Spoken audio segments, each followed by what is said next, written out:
అధ్యక్ష,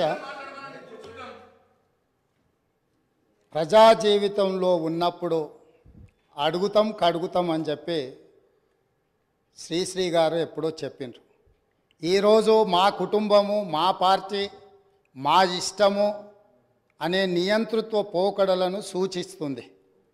ఎందుకంటే నిరంకుశత్వం అనేది ఎక్కువ కాలము చెల్లదు, నిలబడదు. ప్రజలు నిటారుగా నిలబడి ఈ కుటుంబ పాలనకు వ్యతిరేకంగా మేము తీర్పిచ్చినామని నికార్సైన తీర్పిచ్చిన తర్వాత కూడా వాళ్ళలో మార్పు రాలేదు. కాబట్టి రేపు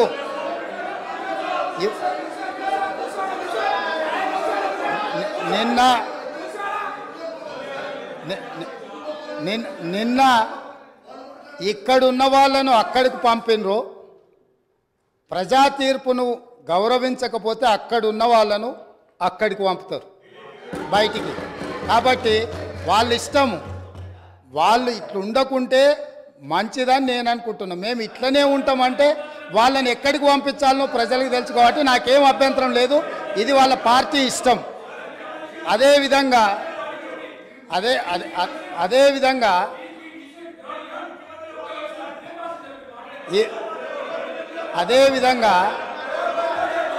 ఈరోజు ప్రగతి భవన్ సంబంధించి అక్కడ ప్రజలు ప్రజావాణి కోసం వచ్చిన ప్రజలు ఇస్తున్న విజ్ఞప్తులను తీసుకుంటుంటే అక్కడ ఉన్న ఇనుప కంచెలను పగలగొట్టి గడీలను బద్దలు కొట్టి ప్రజలు అక్కడికి వచ్చి ప్రజావాణి వినిపిస్తుంటే విని భరించలేని ఈ పార్టీ, ఈ కుటుంబము ఈరోజు ప్రభుత్వం మీద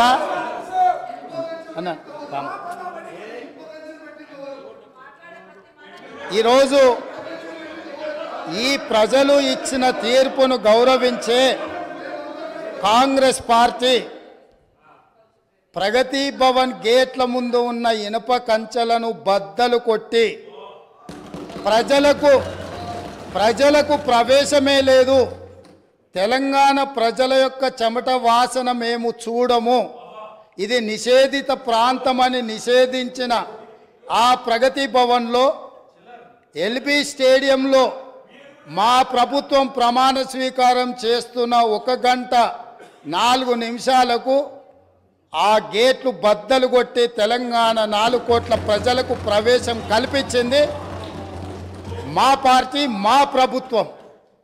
మీకు గతాన్ని గుర్తు చేయదలుచుకున్నా. ఆనాడు హోంమంత్రి మహమూద్ అలీ గారు అక్కడికి వెళ్ళి ముఖ్యమంత్రి గారిని కలవడానికి వెళితే ఒక హోంగార్డు మీకు అనుమతి లేదు, మీకు ప్రవేశము లేదు, మిమ్మల్ని లోనికి రానివ్వము అని చెప్పి వారిని అవమానించి ఒక హోంగార్డు హోంమంత్రిని వెనక్కి తిప్పి పంపించిన చరిత్ర పుటలలో నిక్షిప్తమై ఉన్నది. ఆనాటి ఆర్థిక మంత్రి, ఆనాటి వైద్య ఆరోగ్య శాఖ మంత్రి ఈటెల రాజేందర్ గారు ముఖ్యమంత్రిని కలవడానికి అక్కడికి వెళితే అక్కడ ఉన్న పోలీసు సిబ్బంది మీకు ప్రవేశము లేదు, మిమ్మల్ని నిషేధించినము, మీకు అర్హత లేదు, మీకు ఆ స్థాయి లేదు అని చెప్పి ఈటెల రాజేందర్ గారిని ఆ ప్రగతి భవన్లకు ప్రవేశం లేదని తన సహచర మంత్రిని అవమానించి ఆ మంత్రే స్వయంగా కన్నీళ్లు పెట్టి ఈ ఆవేదనను, ఈ దుఃఖాన్ని లోపల అదిమి పెట్టుకున్న విషయాన్ని 4 కోట్ల తెలంగాణ ప్రజలకు వివరించినప్పుడు తెలంగాణ సమాజమంతా దీన్ని గమనించింది. ఇదే కాదు, ప్రజా యుద్ధ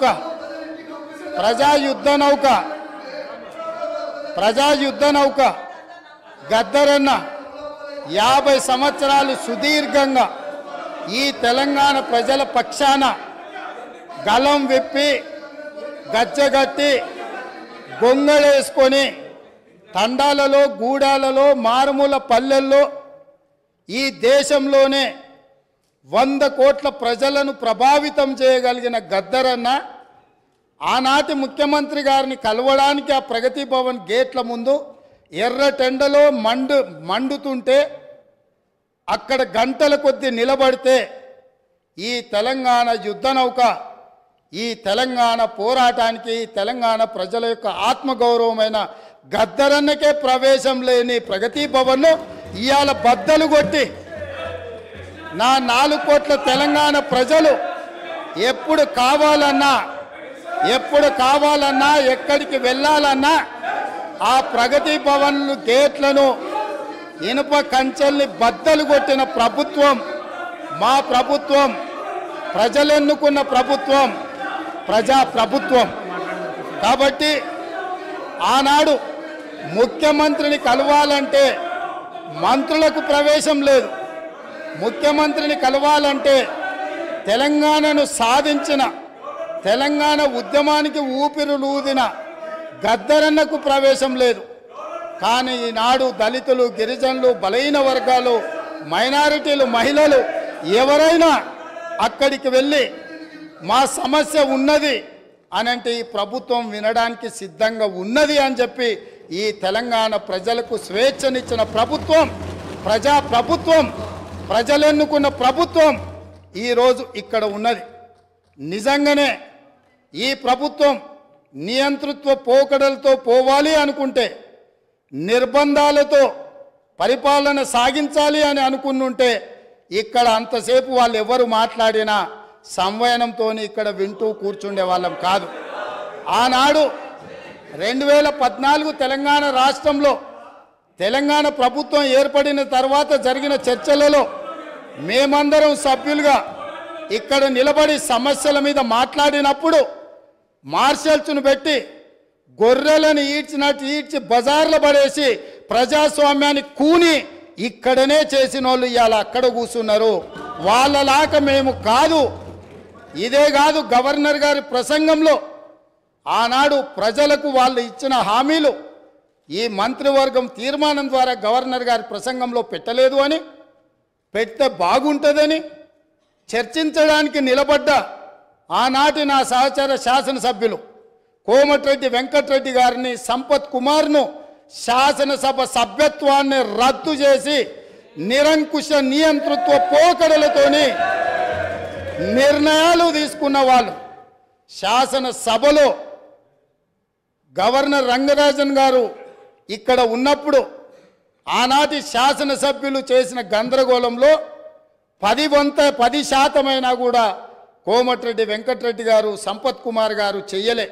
కూర్చున్న సీట్ల నుంచి లేచి నిలబడి నిరసన తెలిపినందుకు నిరంకుశత్వంగా 2 శాసనసభ సభ్యత్వాలు రద్దు చేసిన చీకటి రోజులు ఇక్కడనే జరిగినాయి. ఈ సంఘటనలు చరిత్ర మర్చిపోదు.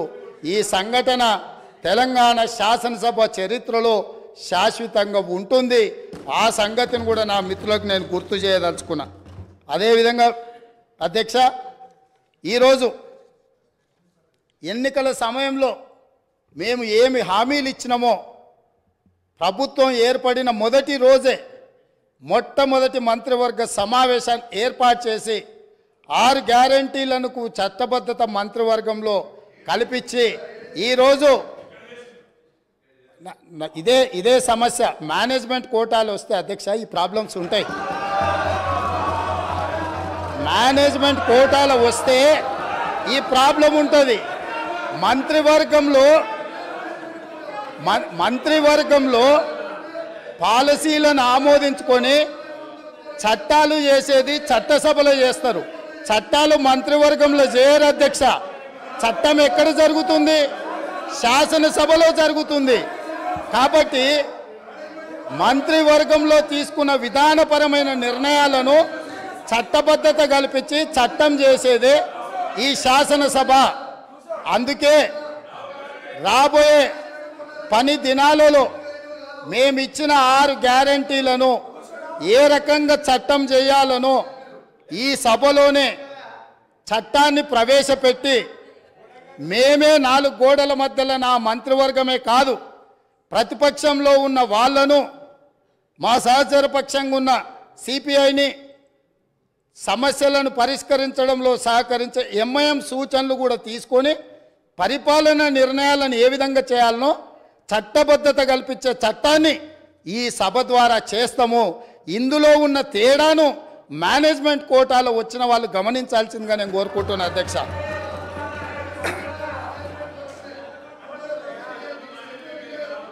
అదేవిధంగా అధ్యక్ష ఈరోజు 9.5 సంవత్సరాలు ఉద్యమాలు చేసినాము, ఉద్యమాల నుంచి వచ్చి ప్రభుత్వాన్ని నడిపినామని మాట్లాడిండ్రు కదా.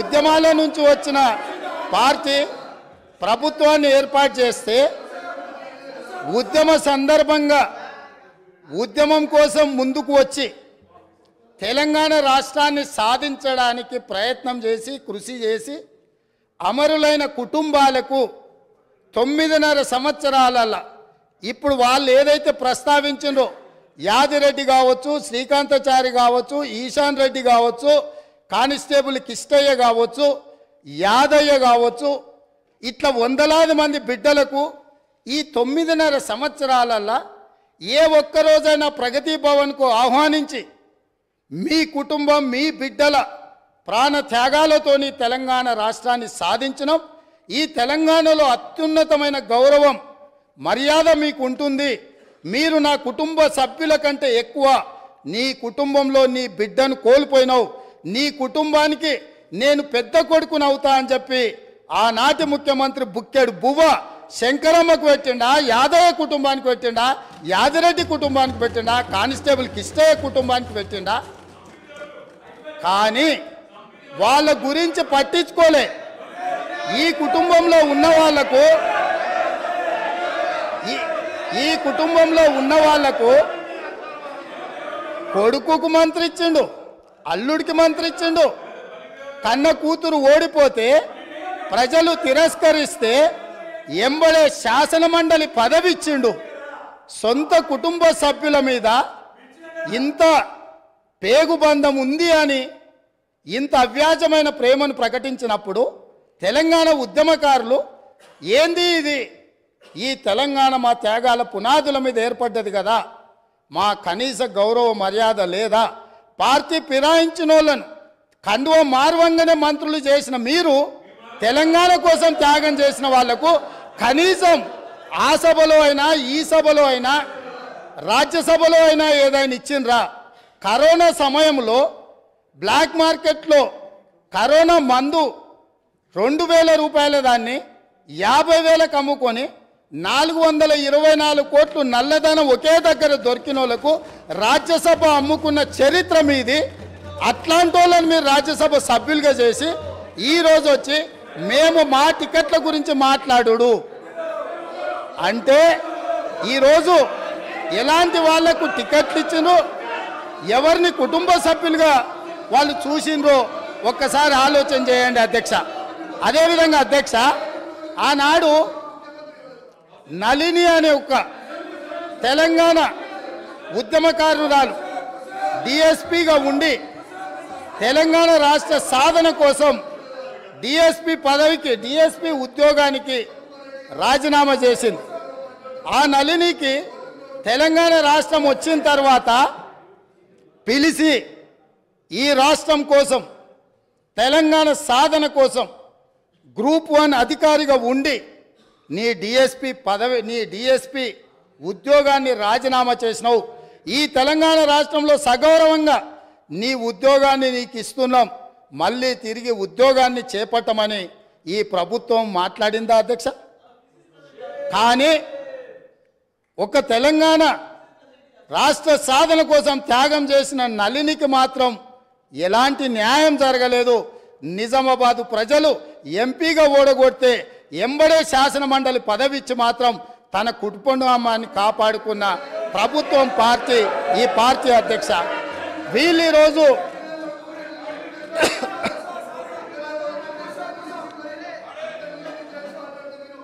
అదేవిధంగా అధ్యక్ష ఆ విషయాన్ని పక్కన పెడితే తెలంగాణ ఉద్యమంలో లక్షలాది మంది విద్యార్థులు ఉద్యమకారులు తెలంగాణ ఉద్యమంలో కేసులు కట్టుకుంటే వాళ్ళ మీద నమోదైన కేసులు ఇప్పటి వరకు 10 సంవత్సరాలైనా ఆ తెలంగాణ ఉద్యమకారుల మీద నమోదైన కేసులను తొలగించాలన్న ఆలోచన ఎప్పుడైనా చేసినరా? నేను ఈరోజు మీ ద్వారా అడగదలుచుకున్నా, ఈరోజు మీ ద్వారా తెలంగాణ ప్రజలకు నేను చెప్పదలుచుకున్నా, జూన్ 2, 2014 నాటికి తెలంగాణ రాష్ట్రం ఏర్పడే రోజుకు గౌరవనీయులైన మాజీ ముఖ్యమంత్రి వర్యులు కల్వకుంట్ల చంద్రశేఖరరావు గారు వారి కుటుంబ సభ్యుల మీద ఉన్న ఉద్యమ కేసు ఎన్ని? తెలంగాణలో లక్షలాది మంది విద్యార్థులు, నిరుద్యోగ యువకులు, ఉద్యమకారుల మీద ఉన్న కేసులు ఎన్ని? ఈ తెలంగాణ రాష్ట్రం ఏర్పడ్డ తర్వాత, వాళ్ళ ప్రభుత్వం ఏర్పడ్డ తర్వాత వాళ్ళ మీద తీసిన కేసులన్నీ, తీసుకున్న ప్రత్యేక కార్యాచరణ ఏంది? తెలంగాణ బిడ్డల మీద ఉన్న ఉద్యమ కేసులను తొలగించినవన్నీ, వాటి మీద ఎప్పుడైనా ఆనాటి ముఖ్యమంత్రి గారు సమీక్ష చేసి ఈ కేసులు వాళ్ళ మీద ఉంటే భవిష్యత్తులో వాళ్ళ ఉద్యోగాలకు ఇబ్బంది అవుతుంది, లేదా తెలంగాణ రాష్ట్ర సాధనలో వాళ్ళ మీద పెట్టిన కేసులను తొలగించాలని ఏ రోజైనా ఈ రాష్ట్ర ముఖ్యమంత్రి గారు సమీక్షించి ఈ శాసనసభలో చర్చించి అవసరమైతే ఈ శాసనసభ ఏకగ్రీవంగా నిర్ణయం చేసినుంటే ఏ విధంగా ముందుకు వెళ్తుండేనో ఇవాళ మనం చెప్పుండే వాళ్ళం అధ్యక్ష. అందుకే అధ్యక్ష, వాట్ ఈస్ ద అధ్యక్ష, ఐఎమ్ నాట్ ఈల్డింగ్ అధ్యక్ష. అయితే ఈరోజు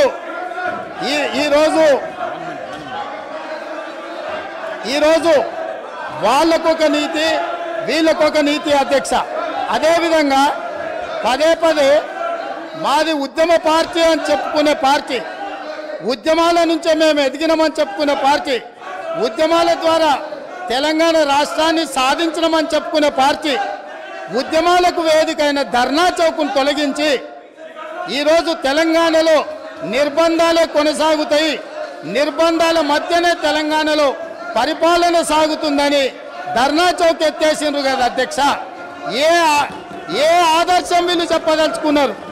తెలంగాణ ప్రజలకు ధర్నా చేసుకోవడానికి ఆనాడు కాంగ్రెస్ పార్టీ ధర్నా చౌక్ ఏర్పాటు చేస్తే ఆ ధర్నా చౌక్ను ఎత్తేసిన దుర్నీతి ఈరోజు ఈ పార్టీది ఉన్నది. కాబట్టి ఇలా ధర్నా చౌక్ను మేము పునరుద్ధరిస్తే, ప్రజల పక్షాన ధర్నా చౌక్ను మేము పునరుద్ధరించి ప్రజలకు హక్కులు ఇవ్వదలుచుకుంటే అభినందించాల్సింది పోయింది. అదేవిధంగా నేను ఒక సూచన చేస్తున్నా అధ్యక్ష, ఇవాళ ప్రజల హక్కుల కోసం, ప్రజల యొక్క అభివృద్ధి కోసం ధర్నా చౌక్ను మళ్ళీ తిరిగి ప్రారంభించినాం.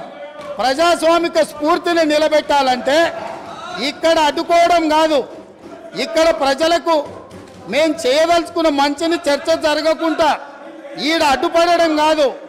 కల్వకుంట్ల తారక రామారావు గారు ఆ ధర్నా చౌక్లో, మేము ఓపెన్ చేసిన ధర్నా చౌక్లో ఆమరణ నిరాహార దీక్ష చేస్తే తెలంగాణ సమాజానికి కూడా ఒక మంచి సందేశాన్ని ఇచ్చినట్టు ఉంటుంది. కాబట్టి అక్కడ ఉన్న వాళ్లకు జ్ఞానోదయం కలిగి తిరిగి మేము ప్రారంభించిన ధర్నా చౌక్లో ధర్నాలు చేసుకునే స్వేచ్ఛ వాళ్లకు మేము ఇవ్వడం జరిగింది అధ్యక్ష. అందుకే వాళ్ళని అక్కడ ధర్నా చేసుకోమని చెప్తున్నా అధ్యక్ష. అదేవిధంగా ఇవాళ చాలామంది మిత్రులు పాపం వాళ్ళు ఇక్కడ ఉన్నారని నించొని మాట్లాడుతున్నారు, కానీ వాళ్ళు ఏం చెప్తున్నారు అధ్యక్ష?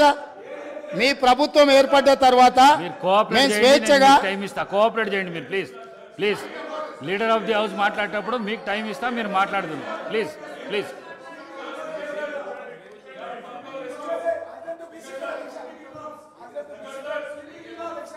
స్పీకర్ సార్, చాలామంది సభ్యులు కొత్తగా ఎన్నికైన వాళ్ళు కలిసి అన్న ఈ ప్రభుత్వం వచ్చిన తర్వాత, ఫలితాలు వచ్చిన తర్వాత మాకు స్వేచ్ఛ వచ్చింది, మేము స్వేచ్ఛగా మా ఫోన్లలో మాట్లాడుకోగలుగుతున్నాము. అంతకుముందు ప్రభుత్వంలో ఉన్న ఫేస్ టైంలోనో ఇతర యాప్స్లలో మేము మాట్లాడుకునే పరిస్థితి ఉంది.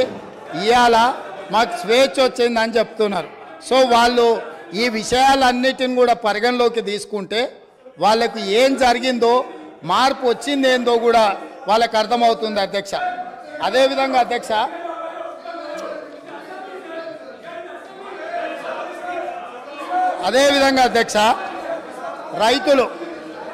రైతుల గురించి అధ్యక్ష,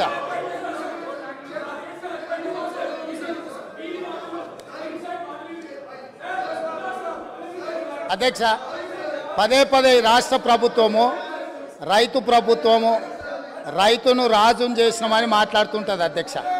నేను కొన్ని వాస్తవిక విషయాలు ఈరోజు నేను మీ ముందుకు తీసుకురాదలుచుకున్నాను అధ్యక్ష. అధ్యక్ష రాష్ట్రంలో రైతుల ఆదాయం పెరిగింది, రైతుల ఆత్మహత్యలు తగ్గినాయి, రైతుల వలసలు తగ్గినాయి, రైతులు పండించిన పంటకు గిట్టుబాటు ధర ఇస్తున్నాము, సాగునీటి ప్రాజెక్టులు నిర్మించడం ద్వారా 1 కోటి ఎకరాలకు నీళ్ళు ఇచ్చినామని పదే పదే ఆనాటి ప్రభుత్వం ఈనాటి వరకు ఒకే అంశాన్ని పదే పదే ప్రస్తావిస్తున్నారు అధ్యక్ష.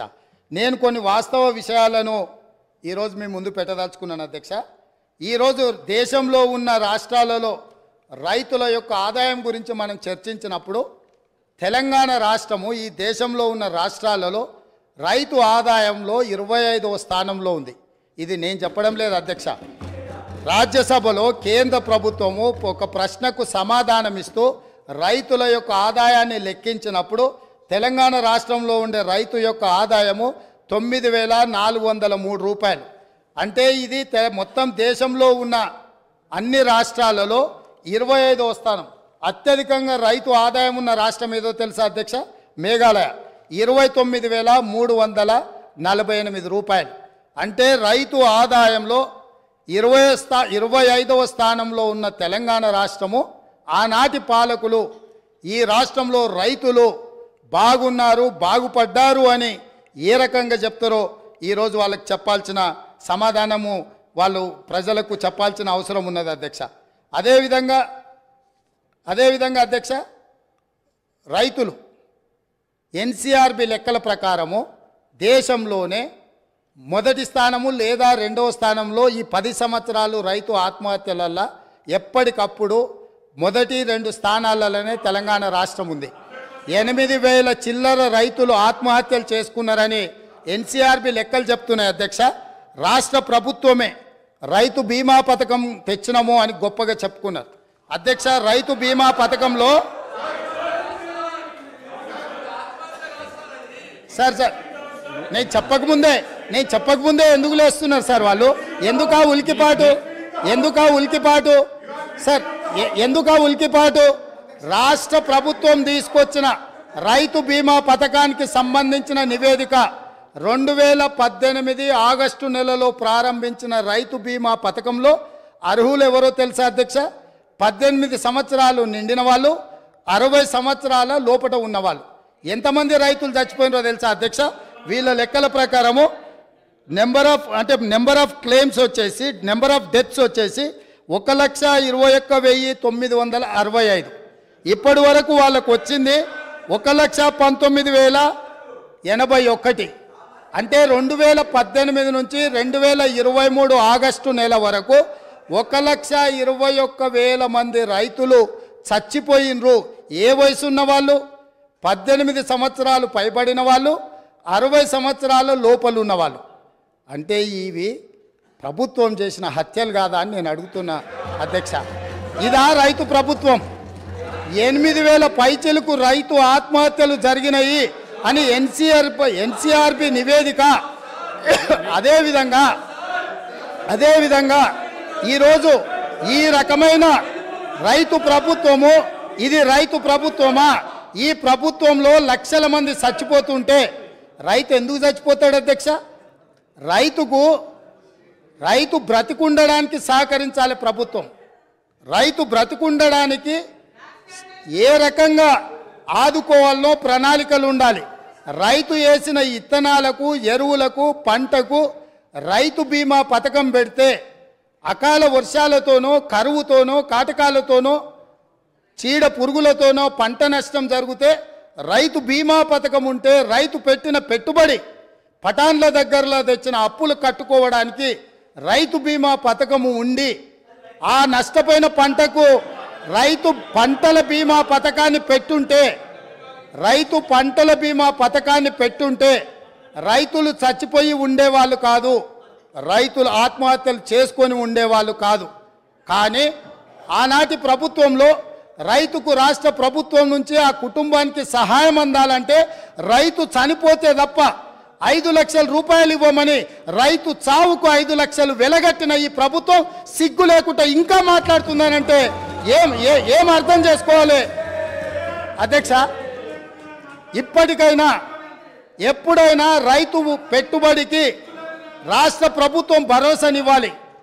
రైతు పంటలకు బీమా పథకం ఉండాలి తప్ప, రైతు బతకడానికి ప్రభుత్వం నుంచి హామీ ఉండాలి తప్ప, చనిపోయిన తర్వాత నువ్వు ఏమిచ్చినా ఆ కుటుంబంలో చనిపోయిన వ్యక్తి తిరిగి వస్తాడా అని నేను అడుగుతున్నాను అధ్యక్ష. అదేవిధంగా అధ్యక్ష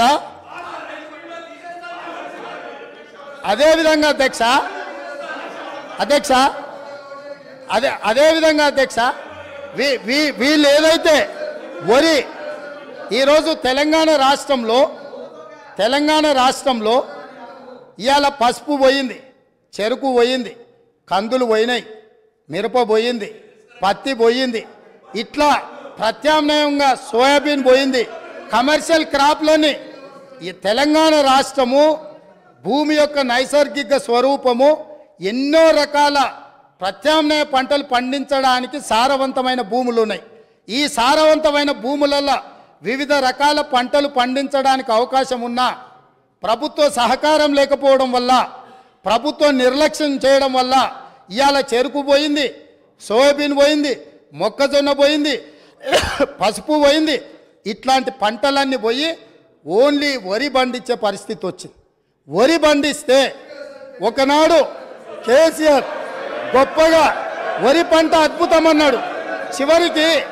చివరికి ఒడ్లు కొనుగోలు చేయక, కొనుగోలు కేంద్రాలు తెరవక, కల్లాల మీద కుప్పలలో రైతులు చచ్చిపోతుంటే రైతులను ఆదుకోమని ప్రతిపక్షాలుగా మేమందరం, ముఖ్యంగా మా మిత్రుడు కోమటిరెడ్డి వెంకటరెడ్డి గారు, మేము కాంగ్రెస్ పార్టీ శ్రేణులందరూ కల్లాలోకి కాంగ్రెస్ అని వరి దీక్ష అని రైతులను ఆదుకోమని ప్రభుత్వం మీద ఒత్తిడి తీసుకొచ్చి దీక్షలు తీసి ఈ ప్రభుత్వం మెడలు వంచడానికి ప్రయత్నం చేసినప్పుడు ముఖ్యమంత్రి గారు ఆనాడు ఏమన్నారు? వరి వేసుకుంటే ఉరేసుకున్నట్టే, మీరు వరేయొద్దు అన్నాడు. నేను అడుగుతున్న అధ్యక్ష మీ ద్వారా ఈరోజు అక్కడ కూర్చున్న వాళ్ళను, ఆనాడు చెరుకు కానీ, పత్తి కానీ, మిర్చి కానీ, సోయాబీన్ కానీ, పసుపు కానీ, కందులు కానీ, మినుములు కానీ పండించకుండా, ఆ రైతులకు సహకారం అందించకుండా, ఆ రైతులను అందరినీ వరి పండించడానికి మళ్ళించి వరి పండించినప్పుడు ఒరేస్తే ఉరేసుకున్నట్టే అని చెప్పిన ఈ ప్రభుత్వం, ఈ పార్టీ, ఈ నాయకుడు రైతులందరినీ ఒరేసుకోవద్దని చెప్పి ఈ ప్రబుద్ధుడు మాత్రం ఫామ్ హౌస్లో 150 ఎకరాలలో వరి పండించిండు అధ్యక్ష. ఆ వివరాలు అన్నిటిని బయటపెట్టి అక్కడికి ప్రత్యక్షంగా ప్రజలకు చూపించడానికి పోతే పోలీసులను పెట్టి నిర్బంధించి అరెస్టులు చేసిండ్రు అధ్యక్ష. అది వాళ్ళ నిర్బంధ నిరంకుశ పాలన. వాళ్ళు రైతులందరినీ వరి వేసుకోవద్దు, వరి వేసుకుంటే ఉరేసుకున్నట్టు అని చెప్పి వాళ్ళ ఫామ్ హౌస్లో మాత్రం 150 ఎకరాలలో వరి పండించడం ద్వారా ఈ తెలంగాణ రైతాంగానికి ప్రభుత్వం ఏ సందేశాన్ని ఇవ్వదలుచుకున్నది? ఈరోజు ఏ మొహం పెట్టుకొని ఇక్కడికి వచ్చి మా కొత్తగా వచ్చిన ప్రభుత్వాన్ని ఏమీ చేయలేదని అప్పుడే నిలదీస్తున్నారో మీరు ఒక్కసారి ఆలోచన చేయండి అధ్యక్ష. అదేవిధంగా అధ్యక్ష, ఈరోజు కేంద్ర ప్రభుత్వం ఆనాటి ధరలు, కనీస మద్దతు ధర వరికి 1960 రూపాయలు ఉన్నప్పుడు రైతుల నుంచి దళారులు కావచ్చు, మిల్లర్లు కావచ్చు, లేకపోతే ప్రభుత్వంలో ఉన్న పెద్దల యొక్క కుమ్ముక్కుతోటి 1400కు 1500కే క్వింటాల్ కొంటున్నప్పుడు ఎసెన్షియల్ కమోడిటీ యాక్ట్ కింద పీడీ యాక్ట్ పెట్టి బొక్కలేయాల్సిన దళారులను వాళ్ళు అంటగాగి 1400కు 1500కు వరి అమ్ముకుంటున్న రైతులు ఆత్మహత్యలు చేసుకుంటుంటే ఈ ప్రభుత్వం ఆనాడు వీళ్ళు ఏం చేసిందో మీరు ఆలోచన చేయండి అధ్యక్ష. ఇదే కాదు, తడి పేరు మీద, తాలు పేరు మీద క్వింటాల్కు 10 కిలోలు తుట్టి తీసి రైతులను దోసుకుంటుంటే, అహర్నిశలు అహోరాత్రులు కష్టపడ్డ రైతు పండించిన వరిని దోపిడీ చేస్తుంటే, తుట్టి పేరు మీద, తాలు పేరు మీద తీస్తుంటే ఒక్కరోజైనా ఈ ప్రభుత్వం ఆ రైతులకు జరుగుతున్న అన్యాయం మీద ఈ మంత్రులు ఎవరైనా క్షేత్రస్థాయిలో పర్యటన చేసి ఈ విధంగా దోపిడీ చేస్తున్న వాళ్ళని నిలదీయడానికి ప్రయత్నం చేసిందా అని నేను అడుగుతున్న అధ్యక్ష మీ ద్వారా. ఇదే కాదు, ఇవాళ నేను సూటిగా సవాలు విసురుతున్న ఈ ప్రతిపక్షానికి, పేద రైతులు పండించిన పంటకు 1960 రూపాయల కనీస మద్దతు ధర రాలేదు. కానీ ఫామ్ హౌస్లో పండించిన వడ్లకు 4250 రూపాయలకు క్వింటాల్ దాకా వాళ్ళు అమ్మిన రాలేదా? అక్కడ ఫామ్ హౌస్లో పండించిన వడ్లు బంగారమా? ఇవాళ ఎవరిచ్చిండ్రో లెక్కలు చెప్తా, చెప్పమంటే ఆ పేరు కూడా చెప్తా. ఎవరిచ్చిండ్రో వాళ్ళకి చేరిన లబ్ధి ఏందో మీరు విచారణకు సిద్ధంగా ఉంటే ఇవాళ నేను విచారణకు ఆదేశిస్తా అధ్యక్ష. మీరు ఫామ్ హౌస్లో వండించిన వడ్లు 4,250 రూపాయలకు ప్రైవేటు కంపెనీల మెడ మీద కత్తి పెట్టి మీరు మీ వడ్లు తౌడులాగా పండించిన వడ్లకేమో 4,250 రూపాయలు గిట్టుబాటు ధరిస్తారా? ఇవాళ నా తెలంగాణ రైతాంగం కష్టపడి పండించిన పంటకు 1,400-1,500 రూపాయలు ఇస్తారా? ఇదేనా మీరు రైతులకు ఇచ్చే సందేశం అని నేను అడుగుతున్నా. ఇదేనా మీరు రైతులను ఆదుకున్నది? ఇది ఇందుకేనా మీరు రైతును రాజు చేసామని చెప్తున్నారని నేను అడుగుతున్నా అధ్యక్ష. అదేవిధంగా అధ్యక్ష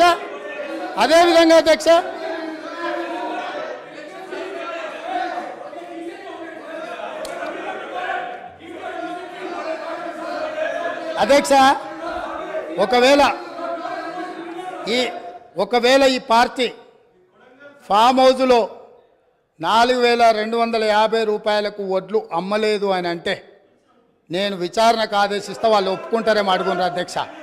అదేవిధంగా అధ్యక్ష విద్యుత్ వినియోగం గురించి దేశంలోనే తెలంగాణ మొదటి స్థానాన్ని సాధించిందని పదే ప్రభుత్వం గొప్పలు చెప్పుకుంటుంది అధ్యక్ష. వినటోడు చెవిటోడు అయినా వినటోనికి ఇంతనని ఉండాలని చెవులు వేసుకొని వాళ్ళు చెప్పొచ్చు. విద్యుత్ తలసరి వినియోగంలో తెలంగాణకు మొదటి స్థానం లేదు అధ్యక్ష. పచ్చి అబద్ధాలు చెప్పి బ్రతకాలని చూస్తున్నారు. అబద్ధాల పునాదుల మీద ఏర్పడ్డ పార్టీ, అబద్ధాల పునాదుల మీద అధికారంలోకి వచ్చిన పార్టీ, అబద్ధాల పునాదుల మీదనే పరిపాలన సాగించిన పార్టీ ఈరోజు ప్రతిపక్షంలో కూడా మళ్ళీ అబద్ధాలనే నమ్ముకొని అబద్ధాలనే ప్రాతిపదికన ఇంకా ప్రజల్ని మభ్యపెట్టాలనే ప్రయత్నం చేస్తున్నారు అధ్యక్ష. వాస్తవంగా కేంద్ర విద్యుత్ శాఖ ఆధ్వర్యంలోని సెంట్రల్ ఎలక్ట్రిసిటీ అథారిటీ వార్షిక నివేదిక 2023 ప్రకారము తెలంగాణ రాష్ట్రం విద్యుత్ తలసరి వినియోగంలో 10వ స్థానంలో ఉంది అధ్యక్ష. మొదటి స్థానానికి 10వ స్థానానికి ఎంత తేడా ఉంది అధ్యక్ష? ఇవాళ రాష్ట్రాలే కాదు, యూనియన్ టెరిటరీస్ కూడా ఒకవేళ చెప్పమంటే నేను చెప్తా అధ్యక్ష. మొట్టమొదటి దాద్రా అండ్ నగరీ హవేలీ 12,250 యూనిట్లతో మొదటి స్థానంలో ఉంటే డయ్యూ డామన్ 5,914 యూనిట్ల రెండవ స్థానంలో ఉంది అధ్యక్ష. రాష్ట్రాలను తీసుకుంటే గోవా, పంజాబ్, ఒడిశా, గుజరాత్, ఛత్తీస్గఢ్, హర్యానా, పుదుచ్చేరి తర్వాత తెలంగాణ రాష్ట్రం ఉంది అధ్యక్ష. తలసరి విద్యుత్ వినియోగంలో తెలంగాణ రాష్ట్రం మొదటి స్థానంలో లేదు, వాళ్ళు అబద్ధాలు చెప్పినట్టుగా. తలసరి విద్యుత్ వినియోగంలో 10వ స్థానంలో ఉంది. ఇప్పటికైనా అబద్ధాలు చెప్పడం మానాల్సిందిగా ఆ పక్ష సభ్యులకు చెప్తున్నా అధ్యక్ష. అదేవిధంగా అధ్యక్ష ఈరోజు మేము నీళ్ళు ఇచ్చామని చెప్పుకుంటున్నారు అధ్యక్ష. 1 కోటి ఎకరాలకు నీళ్ళు ఇస్తే కాళ్ళ ద్వారా నీళ్లు బారితే ఎక్కడైనా పంపు సెట్లు పెరుగుతాయి అధ్యక్ష? మీరు చెప్పండి. కాలువల ద్వారా మన పొలాలకి నీళ్ళు ఒకవేళ రాష్ట్ర ప్రభుత్వం అందించి ఉంటే, కాలువల ద్వారా ప్రతి ఎకరాకు 1 కోటి ఎకరాలకు నీళ్లు వచ్చి ఉంటే, తెలంగాణ రాష్ట్రం ఏర్పడ్డప్పుడు దాదాపుగా వారి లెక్కల ప్రకారం 19 లక్షల పంపు సెట్లతో తెలంగాణ రాష్ట్రం ఏర్పడితే ఇవాళ 29 లక్షల పంపు సెట్లకు తెలంగాణ పెరిగిందంటే కాలువల ద్వారా నీళ్ళు ఇచ్చినాము, లక్షల కోట్ల రూపాయల ఖర్చు పెట్టినాము, కాళేశ్వరంతో 1 కోటి ఎకరాలకు నీళ్ళు ఇచ్చినామని చెప్పి వాళ్ళు కల్పిస్తున్న ప్రచారము శుద్ధ అబద్ధమన్న సంగతి మీ ద్వారా ఈరోజు తెలంగాణ ప్రజలకు చెప్పదలుచుకున్న అధ్యక్ష. నిజంగానే మీరు ఎక్కడి నుంచి అయితే వచ్చిరో, నేను ఎక్కడి నుంచి అయితే వచ్చినో, మన కొడంగల్, తాండూరు, వికారాబాద్, పరిగి, చేవెళ్ళ వరకు ప్రాణహిత చేవెళ్ళ ప్రాజెక్టు పూర్తి చేసి 10 సంవత్సరాలలో మన ప్రాంతానికి చివరి ఎకరాకు నీళ్ళు ఇచ్చుంటే బోరు మోటార్ల మీద, కాలిపోయే మోటార్ల మీద, పేలిపోయే ట్రాన్స్ఫార్మర్ల మీద, ఈ ప్రభుత్వం చెప్పే అబద్ధాల మీద మన ప్రాంత రైతులు బ్రతకాల్సిన అవసరం ఉండేనా అధ్యక్ష?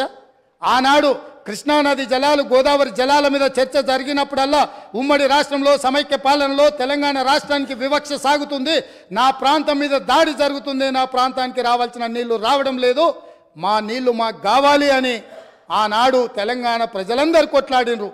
ఆనాడు కారణం ఉంది కొట్లాడడానికి. ఎందుకంటే పాలకులు మనవాళ్ళు కాదు, వడ్డించేవాడు మనవాడు కాదు, వివక్ష చూపించి ఉండొచ్చు, మనకు అన్యాయం జరిగి ఉండొచ్చు అధ్యక్ష. ఆనాడు పోరాటం జరిగి ఉండొచ్చు. ఈరోజు నేను అడుగుతున్న జూన్ 2, 2014 నుంచి ఈనాటి వరకు తెలంగాణ రాష్ట్రానికి ముఖ్యమంత్రి ఉన్న వ్యక్తి ఈ తెలంగాణ బిడ్డ కాదా? ఈ వివక్ష ఎందుకు నా వికారాబాద్, నా కొడంగల్, నా చేవెళ్ళ, నా ప్రాంతం ఆనాడు నిర్మించి 10,000 కోట్ల రూపాయలు ఖర్చు పెట్టిన ప్రాణహిత చెవెళ్ళ ఎందుకు ఎగిరిపోయింది? ఇయాలటికి అదే ఎడారిగా ఈ కృష్ణానది జలాలు అందక ఎందుకు మనము వలసలు పోతున్నాము? ఈ వివక్ష కారణం వీళ్ళు కాదా అధ్యక్ష? లక్షల కోట్ల రూపాయలు ఖర్చు పెట్టి ఇవాళ తెలంగాణలో ఎవరి పాడైందో ఈ తెలంగాణని పాడుకునే పరిస్థితి ఎందుకు వచ్చింది అధ్యక్ష? 10 సంవత్సరాల నాడు వివక్షతోటి ప్రాజెక్టులు పూర్తి కావడం లేదు.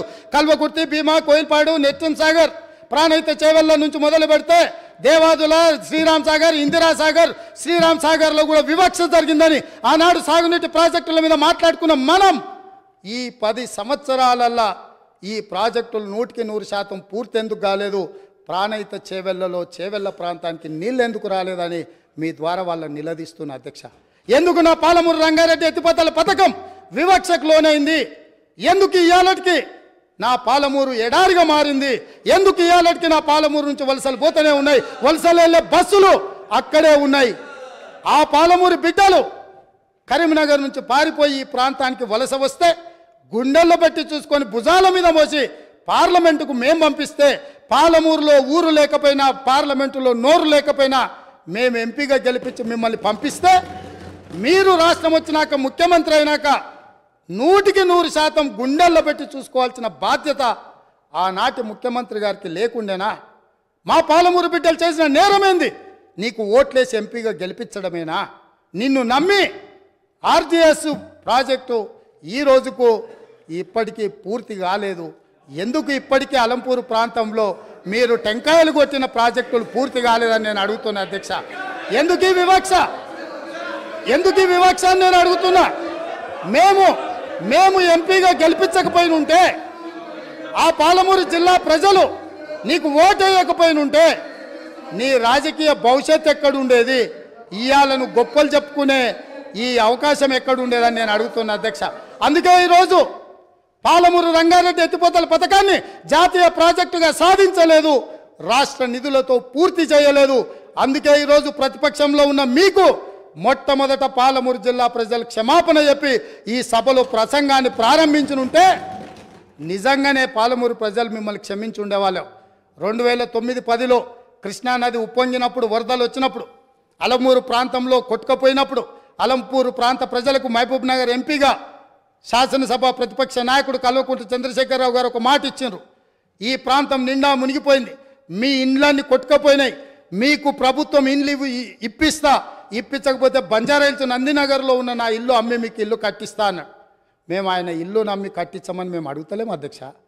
కానీ ప్రభుత్వం వచ్చిన 10 ఏళ్లలో నువ్వు కట్టిస్తాన్న డబుల్ బెడ్రూమ్ ఇండ్లు ఆ అలంపూరు ప్రాంతంలో మునిగిపోయిన పేదలకు కట్టించి ఉంటే ఈరోజు నీకు ఇక్కడ నిలబడి మాట్లాడే అధికారము, అవకాశం ఉంటుండే. ఇవాళ అలంపూరు ప్రాంతంలో కనీసం ఆ ఇండ్లైనా కట్టించని పరిస్థితి ఈరోజు దాపరించింది. అదేవిధంగా మా పొన్నం ప్రభాకర్ గారు తెలుసు,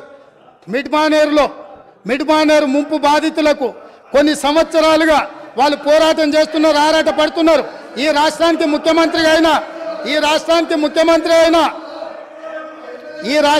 ముఖ్యమంత్రి అయిన చంద్రశేఖరరావు గారు మిడ్మానేరు ప్రాంత పర్యటనకు పోయిండు. ఏం మాట్లాడిండు? రాజన్న ఆ ప్రాజెక్టులకు అక్కడికి వెళ్ళి, నేను మీ ఊరి అల్లుడిని, మీరు మిడ్మానేరులో ముంపు బాధితులు, మీ అల్లుడు ఈరోజు తెలంగాణ రాష్ట్రానికి ముఖ్యమంత్రి అయిండు, మీకు అందరికీ న్యాయం చేస్తా, మీకు R&R ప్యాకేజ్ ఇస్తా, మీకు ఇండ్లు కట్టిస్తాని స్వయంగా తెలంగాణ రాష్ట్ర ముఖ్యమంత్రిగా నాడు చంద్రశేఖరరావు గారు అక్కడికి వెళ్ళి మాట ఇచ్చిండ్రు. నేను ఈరోజు మిమ్మల్ని అడుగుతున్నా అధ్యక్ష, ఈ రోజు వరకు వాళ్ళు మళ్ళీ అదే వంట వార్పు చేస్తున్నారు, అదే రాస్తారోకలు చేస్తున్నారు, అదే ధర్నాలు చేస్తున్నారు. ఇదే పోలీసులు ఉమ్మడి రాష్ట్రంలో లాఠీ చార్జ్ చేసిన పోలీసులు వాళ్ళ మీద లాఠీ చార్జ్ చేస్తున్నారు. మా మంత్రి పొన్నం ప్రభాకర్ గారు ప్రతి నెల నిరసన కార్యక్రమాన్ని ఇప్పటి వరకు నిరసనలు కొనసాగిస్తూనే ఉన్నాడు. అన్నీ ఉన్న అల్లుడు నోట్లో శని ఉందన్నట్టుగా ఆ మిడ్మానేరు ముంపు బాధితులకు 10 ఏళ్ళైనా న్యాయం జరగలేదు. ఇది న్యాయమా? ఇదేనా ఈ రైతులను ఆదుకునేదని నేను అడుగుతున్నా అధ్యక్ష. అదేవిధంగా R&R ప్యాకేజీలో ఇండ్లు కోల్పోయిన వాళ్లకు, పేదవాళ్లకు ఇండ్ల పట్టాలు ఇస్తారు అధ్యక్ష. ఆ ఇండ్ల పట్టాలు రాజ్యసభ సభ్యులు జోగిన్పల్లి సంతోష్ కుమార్ 250 గజాలు ఇండ్ల పట్ట వారి పేదోడి కింద పట్ట తీసుకున్నాడు అధ్యక్ష. వారి సోదరిమణి నేను పేరు ప్రస్తావించదలుచుకోలేదు. ఎప్పుడో పెళ్ళైపోయి అత్తగారింటికి వెళ్ళిపోయినా వారి సోదరిమణికి కూడా ఇళ్ల పట్టాలు ఇచ్చారు అధ్యక్ష తెలంగాణ రాష్ట్ర ప్రభుత్వంలో. R&R ప్యాకేజ్ పేదలకు అత్యంత నిరుపేదలకు ఇవ్వాల్సిన ఈ ప్యాకేజీలో ముఖ్యమంత్రి గారి కుటుంబమే నిబంధనలను ఉల్లంఘించి R&R ప్యాకేజీలో ఇండ్ల పట్టాలు కూడా తీసుకున్నారంటే ఇంకా కూడా అక్కడ నిలబడి మమ్మల్ని దోషులుగా నిలబెట్టడానికో ఉమ్మడి రాష్ట్రంలో సమైక్య పాలనలో జరిగిన తప్పిదాల గురించి ప్రస్తావించి మమ్మల్ని నిలదీయాలన్న ఆలోచన ఇది ఏ మేరకు సమంజసము అధ్యక్ష? మీరు ఒక్కసారి ఆలోచన చేయండి. అందుకే అధ్యక్ష నేను అనేది ఒక్కసారి ఈ సభలో మాట్లాడాలి అంటే ఆత్మ పరిశీలన చేసుకోండి, గుండెల మీద చెయ్యి పెట్టుకోండి. మేము మాట్లాడుతున్న దాంట్లో న్యాయం ఉందా?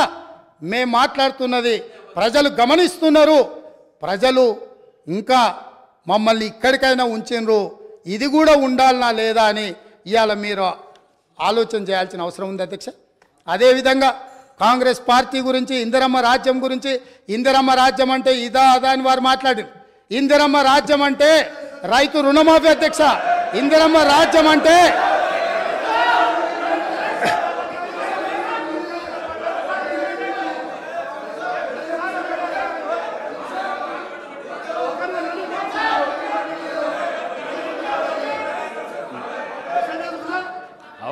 అవకాశం వచ్చినప్పుడు మాట్లాడదు అధ్యక్ష.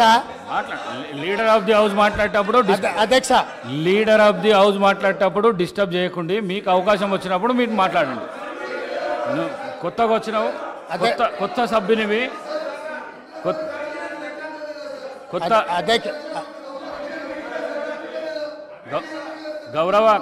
గౌరవ కౌశిక్ రెడ్డి కొత్తగా వచ్చినావు, నూతన సభ్యుడవు. నువ్వు లీడర్ ఆఫ్ ది హౌస్ మాట్లాడేటప్పుడు గడబడి చేయకు, నీకు అవకాశం వస్తుంది అధ్యక్ష. లేదు మనం అట్లేం లేదు, వాళ్ళు వినాల్సిందే, వాళ్ళకి ఇదే శిక్ష. వాళ్ళని ఎవరిని బయటికి పంపను, ఎవరిని పంపొద్దు అధ్యక్ష. దయచేసి మీకు విజ్ఞప్తి చేస్తున్నా, వాళ్ళని ఇక్కడ కూర్చోబెట్టి కఠోరమైన నిజాలు వాళ్ళు వినడం ద్వారా వాళ్ళలో పరివర్తన తీసుకురావాలన్నదే ప్రభుత్వం యొక్క ఆలోచన. కాబట్టి వారిని ఎవరిని కూడా సభలో నుంచి బయటకు పంపించొద్దు అధ్యక్ష. అందుకే ఈరోజు ఇందిరమ్మ రాజ్యం గురించి పదే మాట్లాడుతున్నారు అధ్యక్ష. ఎస్, ఇందిరమ్మ రాజ్యం తెస్తాం సోనియమ్మ నాయకత్వంలో.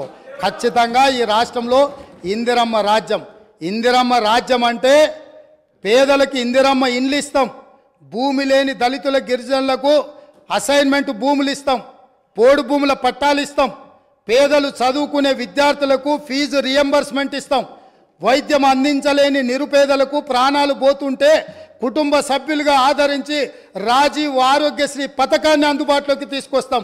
ఇందిరమ్మ రాజ్యం అంటే మైనారిటీలకు సచార్ కమిటీ నివేదిక ప్రకారం దళితులతో సమానంగా వాళ్ళు ఇబ్బందులను ఎదుర్కొంటున్నారంటే మైనారిటీలకు 4% రిజర్వేషన్ ఇస్తాం అధ్యక్ష.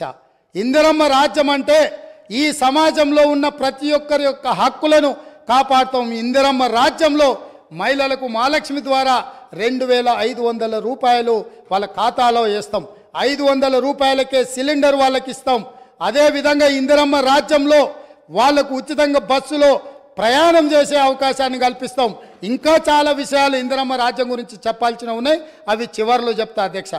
ఈరోజు కేటీఆర్ గారు మాట్లాడుతూ ఈ గవర్నర్ గారి ప్రసంగం వినేటప్పుడు నాకు సిగ్గైంది వినడానికి అని అన్నారు.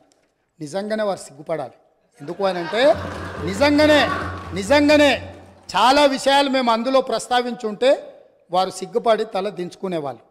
మేము ఎందుకంటే ఎందుకు అన్ని నిజాలు కఠోరమైన సత్యాలను మొదటి సభలోనే ఎందుకు, ఇంకా సుదీర్ఘంగా చర్చ జరగాలి, ఈ చర్చల ద్వారా ప్రజలకు తెలవాలని కొన్ని విషయాలు గవర్నర్ గారి ప్రసంగంలో పొందుపరచలేదు. కాకపోతే వారు ప్రస్తావించను కాబట్టి నాకు చెప్పక తప్పదు అధ్యక్ష. నన్ను కంపెల్ చేసిండు వారు ఈ రోజే ప్రస్తావించేటట్టు. నేను ఒక్క మాట మీ ద్వారా అడగదలుచుకున్నాను అధ్యక్ష. ఈ రాష్ట్రంలో జరుగుతున్న ఇసుక దోపిడీలో వాళ్ళ పాత్ర లేదా? లక్షలాది వేలాది లారీలలో ఇసుక దోపిడీకి పాల్పడుతుంటే నేరెళ్లలో, సొంత నియోజకవర్గంలో నేరెళ్లలో ఇసుక దోపిడీకి పాల్పడుతుంటే ఇసుక లారీలు దళితుల మీద ఎక్కించి తొక్కి చంపుతుంటే ఆ దళితులు నిరసన తెలిపినందుకు ఇసుక దోపిడీలో నేరెళ్లలో నిరసన తెలిపిన దళితులను పోలీసులను పెట్టి నిర్బంధించి పోలీస్ స్టేషన్లో పెట్టి కరెంటు షాకులు పెట్టి సంసారానికి పనికి రాకుండా హింసించినందుకు ఇసుక దోపిడీకి పాల్పడి ఇసుక లారీలతో దళితులను తొక్కిచ్చి చంపించినందుకు ప్రశ్నించిన దళితులను పోలీస్ స్టేషన్లో పెట్టి పోలీస్ కరెంటు షాకులతో కొట్టి సంసార జీవితానికి పనికి రాకుండా చేస్తే తెలంగాణ రాష్ట్రం ఇచ్చిన లోక్సభ స్పీకర్గా మీరా కుమారి గారిని మా మిత్రుడు పొన్నం ప్రభాకర్ గారు ఆ దళితులను పరామర్శించడానికి తాను చట్టం చేసి బిల్లు పాస్ చేసి తెలంగాణ రాష్ట్రం ఇచ్చిన మీరా కుమారి గారు ఆ కుటుంబాలను పరామర్శించడానికి వస్తే పోలీసులను పెట్టి అడ్డుకొని వారిని అవమానించినందుకు సిగ్గుతో తల వంచుకోవాల్సిందే. అదేవిధంగా అధ్యక్ష, ఈ రాష్ట్రంలో రైతు రాజ్యం అని చెప్పిన ఈ ప్రభుత్వం నిజంగానే రైతు రాజ్యం అయితే ఖమ్మంలో గిట్టుబాటు ధర కోసం నిరసన తెలిపినందుకు ఖమ్మంలో రైతులను అరెస్టు చేసి కోర్టుకు తీసుకుపోయేటప్పుడు అంతర్జాతీయ తీవ్రవాదులక నేరగాళ్ళక బేడీలు వేసి నడిపించిన చరిత్ర కనీసం ఆ తల్లిదండ్రులు జైల్లో ఉంటే చంటి పిల్లల్ని సంకలో పెట్టుకొని ఒక ఆడబిడ్డ తన భర్తను కలవడానికి వస్తే పోలీసులు అడ్డుకున్నారు. ఇవాళ గిట్టుబాటు ధర అడిగిన రైతులను బేడీలేసినందుకు సిగ్గుతో తల వంచుకోవాలి ప్రభుత్వం అని చెప్పి, ఆనాటి ప్రభుత్వం అని చెప్పి నేను ఈరోజు చెప్పదలుచుకున్నా అధ్యక్ష. అదేవిధంగా అధ్యక్ష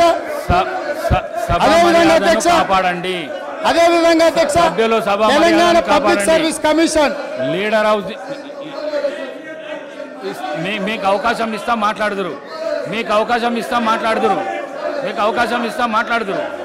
మీరు వెళ్ళకు రాకండి. మీకు అవకాశం ఇస్తాం మాట్లాడుదురు. సభా గౌరవాన్ని కాపాడండి.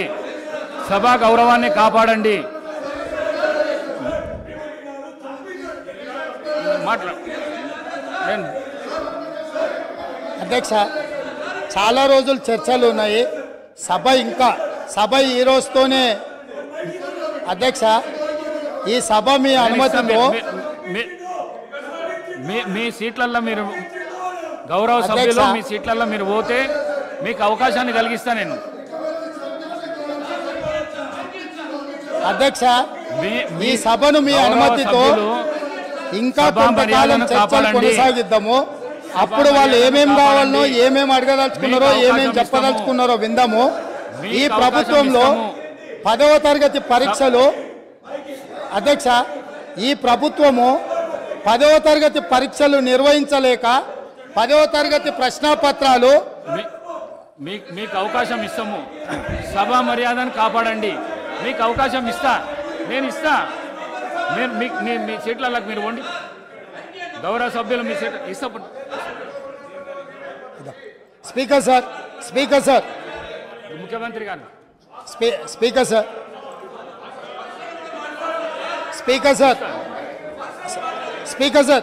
సార్ మీరు అనుమతిస్తే వాళ్ళకు మైక్ ఇస్తే నాకేం అభ్యంతరం లేదు. మీరు అనుమతి ఇచ్చి ప్రజాస్వామ్యంలో వాళ్ళు ఏం చెప్పదలుచుకున్నో చెప్పుకునే అవకాశం ఒకవేళ మీరు ఇవ్వదలుచుకుంటే నాకేం అభ్యంతరం లేదు అధ్యక్ష.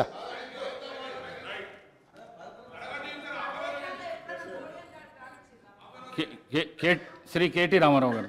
స్పీకర్ సార్, నేను నిజంగానే సిగ్గుపడుతున్నా సార్. ఎందుకంటే పంట బీమాకు రైతు బీమాకు తేడా తెలియని వ్యక్తి ముఖ్యమంత్రిగా ఉన్నందుకు నేను నిజంగానే సిగ్గుపడుతున్నాను సార్.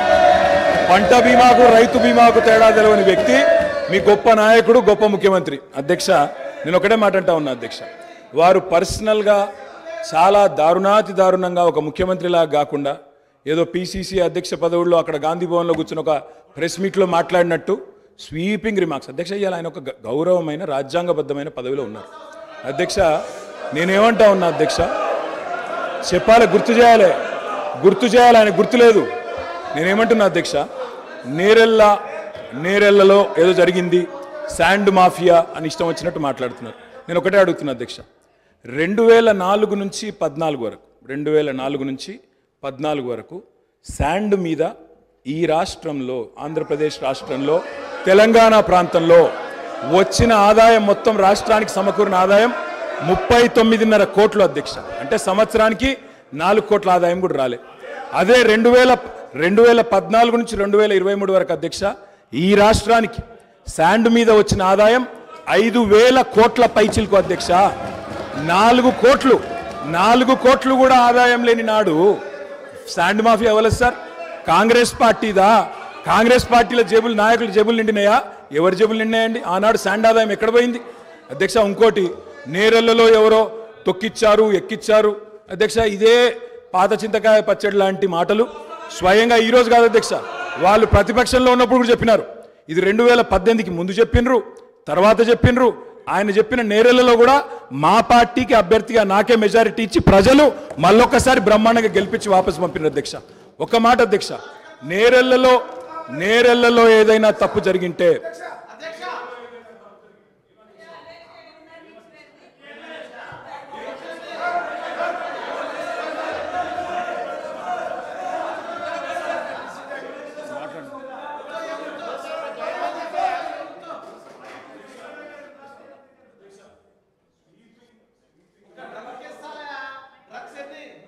స్వీపింగ్ రిమార్క్స్, నోటికి ఎంత వస్తే అంత మాట్లాడడం, నేను ఒకటే మాట అంటున్నా అధ్యక్ష, ఇవాళ అధికారం వాళ్ళ చేతుల్లో ఉంది. ఏ విచారణ చేసుకుంటారో చేసుకోమనండి, మాకు అభ్యంతరం లేదు.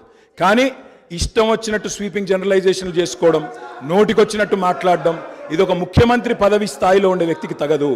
పంట బీమాకు, రైతు బీమాకు తేడా తెలియని వ్యక్తి అక్కడ కూర్చోవడం నిజంగా ఈ రాష్ట్ర ప్రజలు సిగ్గుతో తలదించుకుంటున్నారు. ముఖ్యమంత్రి గారు. అధ్యక్ష, ప్రజాస్వామ్యంలో ప్రతిపక్షాలకు అవకాశం ఇవ్వాలి, వాళ్ళు ఏదైనా వివరణ ఇచ్చుకునే అవకాశం ఇవ్వాలనే ఉద్దేశంతో మైక్ ఇచ్చాము.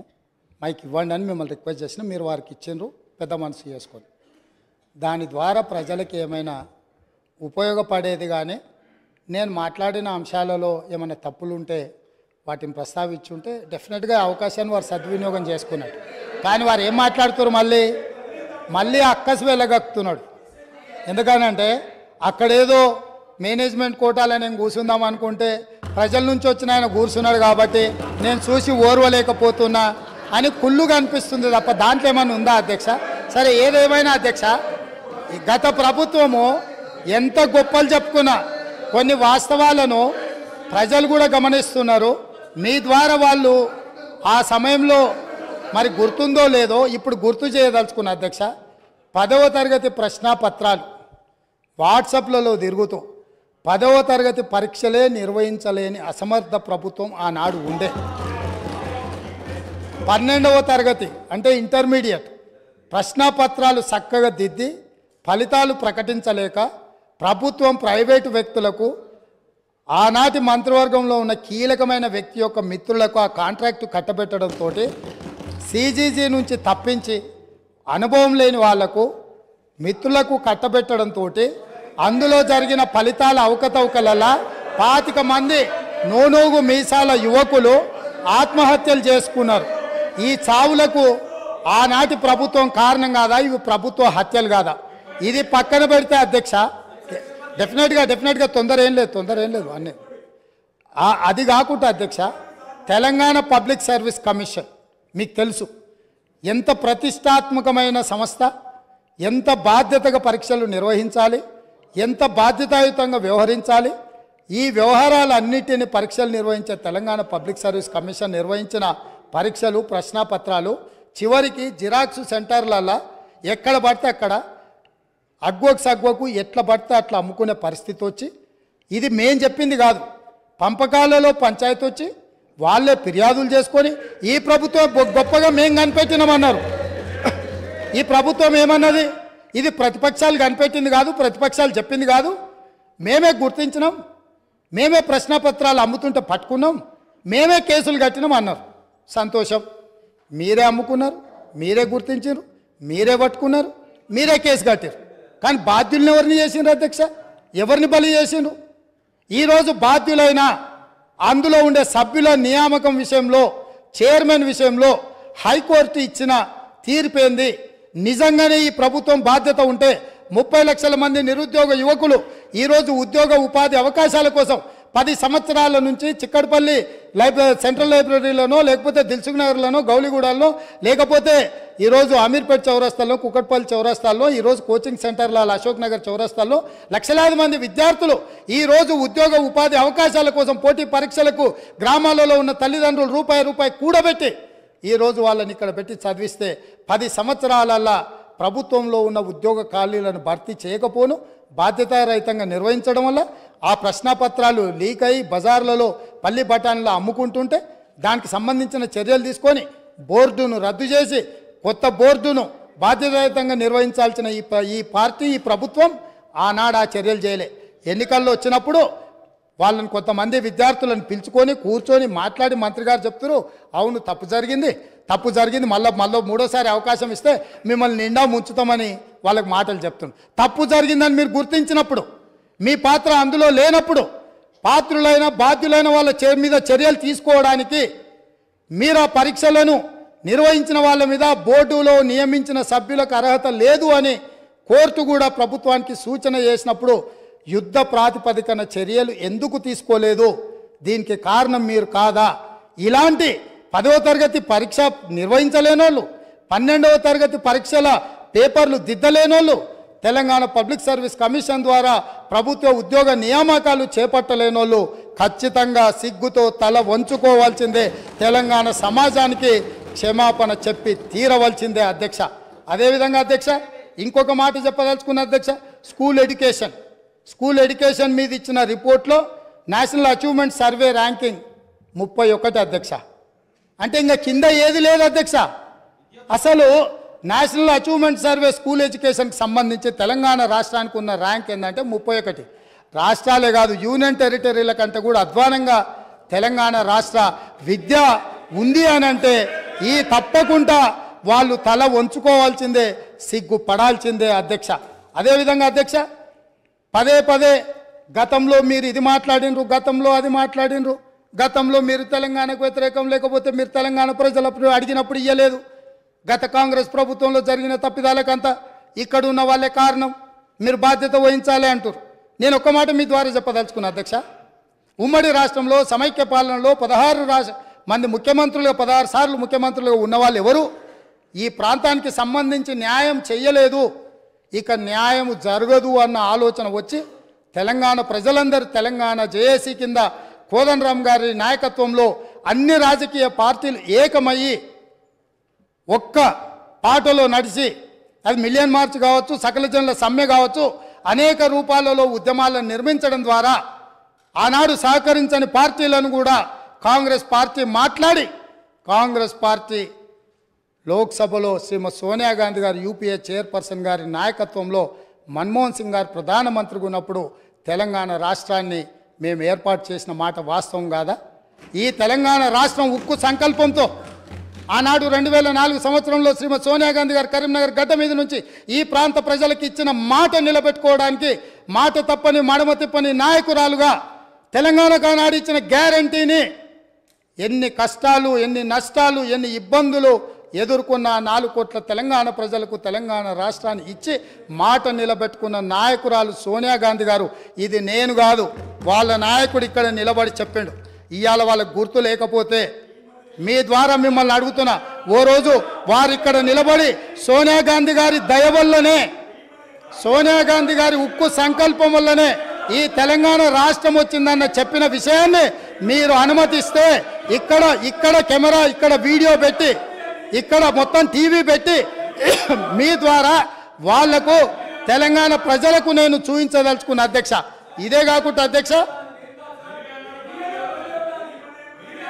వస్తున్నా అక్కడికి కూడా వస్తున్నా, తొందరవాడు అంత తొందర ఎందుకు?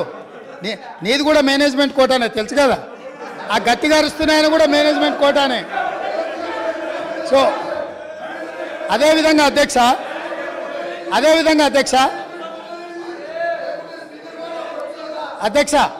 అదేవిధంగా 18 జూలై అధ్యక్ష బాగినాలే ప్రతిపక్ష నాయకులు 18 జూలై 1996 ఒక చర్చ సందర్భంగా ఈ చర్చ 610 జీవో మీద తెలంగాణ సమస్యల మీద చర్చ జరిగినప్పుడు ఒక గొప్ప నాయకుడు, చాలా గొప్ప నాయకుడు అని చెప్పుకునేవాళ్ళు ఏం మాట్లాడినరో నేను చెప్పదలుచుకున్నా అధ్యక్ష. ఇది అసెంబ్లీ రికార్డులలో ఉంటాయి, కావాలంటే వాళ్ళు కూడా చూసుకోవచ్చు, లేదంటే కాపీ నేను మీకు పంపిస్తాను, మీ ద్వారా వాళ్ళకి ఇవ్వచ్చు. ఉద్యోగులకు సంబంధించి 6 సూత్రాల పథకం, జోనల్ సిస్టమ్ వంటివి దెబ్బతిన్నాయి. సర్ప్లస్ స్టాఫ్ను రాష్ట్రంలో ఏ మూలనైనా వాడుకునేలా వీలు ఉండాలి, కానీ ఆ విధానం లేదు. మనం విధించుకున్న ఆటంకం 6 సూత్రాల జోనల్ విధానం. సిబ్బందిని వినియోగించుకోలేక, పని లేకపోయినా కోట్ల లక్షల రూపాయలు నిరర్థకంగా పెట్టుకొని ఖర్చు చేస్తూ వృధా చేస్తున్నాం. ఈ విధానంలో మార్పులు చేయాలి, డైనమిక్గా మూవ్ కావాలి. ఆయా ప్రాంతాల ప్రజాప్రతినిధులతోనూ ఉద్యోగ సంఘాలతోనూ సంప్రదింపులు జరిపి జోనల్ విధానాన్ని తొలగించడానికి ప్రయత్నం చేయాలి. ఆనాడు 69 తెలంగాణ ఉద్యమంలో ఎంతోమంది అమరులై కేంద్ర ప్రభుత్వంతో కొట్లాడి నిటారుగా నిలబడి సాధించుకున్న జోనల్ విధానాన్ని, జోనల్ విధానం ద్వారా ఉద్యోగ ఉపాధి అవకాశాలలో తెలంగాణ వాటాను కోటాను నిర్ణయం చేసి జోనల్ విధానం తీసుకొస్తే ఈ 18 జూలై 1990 నాడు ఆనాడు మంత్రిగా ఉన్న శ్రీ గౌరవనీయులైన కల్వకుంట్ల చంద్రశేఖరరావు గారి ప్రసంగంలోని పాఠం ఇది. వారికి తెలంగాణ ప్రజల పట్ల, తెలంగాణ విధానాల పట్ల ఉన్న నిబద్ధత. ఈరోజు వాళ్ళు ఇక్కడ వచ్చి వారి వారసులం మేము, మా అంత ప్రబుద్ధులే లేరు, మా అంత గొప్ప ఉద్యమకారులే లేరు, తెలంగాణ అంటే మేమంటే తెలంగాణ అని గొప్పలు చెప్పుకునే వాళ్ళు ఇదే సభలో ఇక్కడే నిలబడి కల్వకుంట్ల చంద్రశేఖరరావు గారు మాట్లాడిన ప్రసంగం ఇది. ఇట్లా మాట్లాడినందుకు వారి తరఫున ఇక్కడ మాట్లాడిన వాళ్ళు మొదట తెలంగాణ ప్రజలకు క్షమాపణ చెప్పి జోనల్ విధానాన్ని, 6 సూత్రాల విధానాన్ని వ్యతిరేకించినందుకు తెలంగాణ ప్రజలకు క్షమాపణ చెప్పి మాట్లాడితే బాగుంటుంది. చరిత్ర వెనకెళ్ళి తవ్వడం మొదలు పెడితే ఆ సమాధులల్లో మీరు కూరుకుపోతారు, మళ్ళీ బయటికి కూడా రారు. కాబట్టి పదే గతాన్ని తవ్వడం, ఎత్తిపోయడం అంటూ మొదలు పెడితే, ఈ పక్క నుంచి మేము ఎత్తిపోయడం మొదలు పెడితే మీరు తట్టుకోలేరు. అందుకే 2 జూను 2014 నుంచి తెలంగాణ రాష్ట్రం ఏర్పడ్డ తర్వాత జరిగిన పరిణామాల మీద మొదటి 9.5 సంవత్సరాలు మీరు పరిపాలన అందించారు, రాబోయే 10 సంవత్సరాలు మేము పరిపాలన అందించబోతున్నాం. ఇందులో సహేతుకమైన సూచనల్ని, సలహాలని మీరు ఇవ్వడానికి ముందుకు రావాలి అని చెప్పి నేను వారికి గుర్తు చేస్తున్నా అధ్యక్ష. అదేవిధంగా అధ్యక్ష, ఈరోజు ఈ తెలంగాణ రాష్ట్రంలో మనం నిర్ధారించుకున్న విధానాలు అత్యంత క్లిష్టమైనవి, బాధ్యతాయుతమైనవి. ఈ 6 గ్యారంటీలు మేమే గుర్తు చేసుకున్నామని కాదు, ఈరోజు వారు కూడా బైబుల్ లాగానో, గీత లాగానో, ఖురాన్ లాగానో పవిత్రంగా చేతిలో పట్టుకొని తిరగవలసిందే. ఈ 6 గ్యారంటీల నుంచి ఎవరు తప్పించుకోలేరు. ప్రతిరోజు శ్రీరామ జపం చదివినట్టు, లేకపోతే ఖురాన్ పఠించినట్టు, బైబిల్ని చదివినట్టు ప్రతిరోజు మేము ఇచ్చిన 6 గ్యారంటీలను వాళ్ళ చేత ఈ సభలో వెల్లువేయించే బాధ్యత నాది అధ్యక్ష. ప్రతిరోజు వాళ్ళతో మాట్లాడిపిస్తా. ఎందుకు అనంటే వాళ్లకు కూడా పథకాలలో ఉన్న గొప్పతనం అర్థం కావాలి, అర్థం చెయ్యాలి. అందుకే మీరు మిమ్మల్ని విజ్ఞప్తి చేస్తున్నా, రిక్వెస్ట్ చేస్తున్నా, వాళ్లకు అవసరమైనప్పుడు మైక్ ఇచ్చి వాళ్ళని ఎప్పటికప్పుడు మాట్లాడించాల్సిందిగా నేను కోరుకుంటున్నాను అధ్యక్ష. అదే విధంగా అధ్యక్ష, గవర్నర్ ప్రసంగము కాంగ్రెస్ పార్టీ మేనిఫెస్టో లాగానే ఉందని మరి పెద్దలు, చాలా అనుభవజ్ఞులు కడియం శ్రీహరి గారు, వారి పట్ల నాకు గౌరవం ఉంది. ఎప్పుడైనా మీరు ఇంతకాలము మంత్రిగా, ఉప ముఖ్యమంత్రిగా పనిచేసిండ్రు, ఏ గవర్నర్ గారి ప్రసంగమైనా మా ప్రభుత్వం యొక్క ప్రణాళిక, మా విధి విధానాలు, మా భవిష్యత్తు ఏదైతే ప్రణాళిక ఉన్నదో ఆ భవిష్యత్తు ప్రణాళికలనే మేము క్యాబినెట్లో చర్చించి మేము భవిష్యత్తులో ప్రజలకి ఏ విధంగా మేము మేలు చేయబోతున్నామో, ఈ ప్రజల బాగు కోసం, అభ్యున్నతి కోసం మేము చేపట్టబోయే చర్యలు ఏమున్నాయో గవర్నర్ ద్వారా మేము ప్రజలకు వివరించదలుచుకున్నాం. గవర్నర్ ప్రసంగం అంటే క్యాబినెట్ ఆమోదం పొందిన ప్రసంగం. కాబట్టి గవర్నర్ గారి ప్రసంగం బల్లగుద్ది చెప్తున్న మా కాంగ్రెస్ పార్టీ మేనిఫెస్టోనే గవర్నర్ గారి ప్రసంగంలో పెట్టినాం. అది మా బాధ్యత. అది అల్లా తప్పగా తయారు చేసింది కాదు. నిబద్ధతతోని, నిఖచ్చితంగా మేమందరం కూర్చొని ఎవరో ఒక్కరు ఎక్కడనో కూర్చొని ఏదో రాసి ఏదో ఇచ్చి ఏదో చదివించే విధానం కాంగ్రెస్లో లేదు. సమిష్టి నాయకత్వం, సమిష్టి నిర్ణయాలు, సమిష్టిగా పరిపాలన జరుగుతుంది, సామాజిక న్యాయం జరుగుతుంది. అందుకే కాంగ్రెస్ పార్టీ స్పష్టంగా చెప్పింది, 6 గ్యారంటీలతో పాటు 7వ గ్యారంటీ ఇస్తున్నాం. ప్రజాస్వామ్యాన్ని ప్రజలకు అందిస్తాము, ప్రజలకు స్వేచ్ఛనిస్తాం, ప్రజలకు సామాజిక న్యాయాన్ని అందిస్తాం, సమానమైన అభివృద్ధిని తీసుకొస్తామని చెప్పి ప్రజలకు మేము మాట ఇచ్చినాం.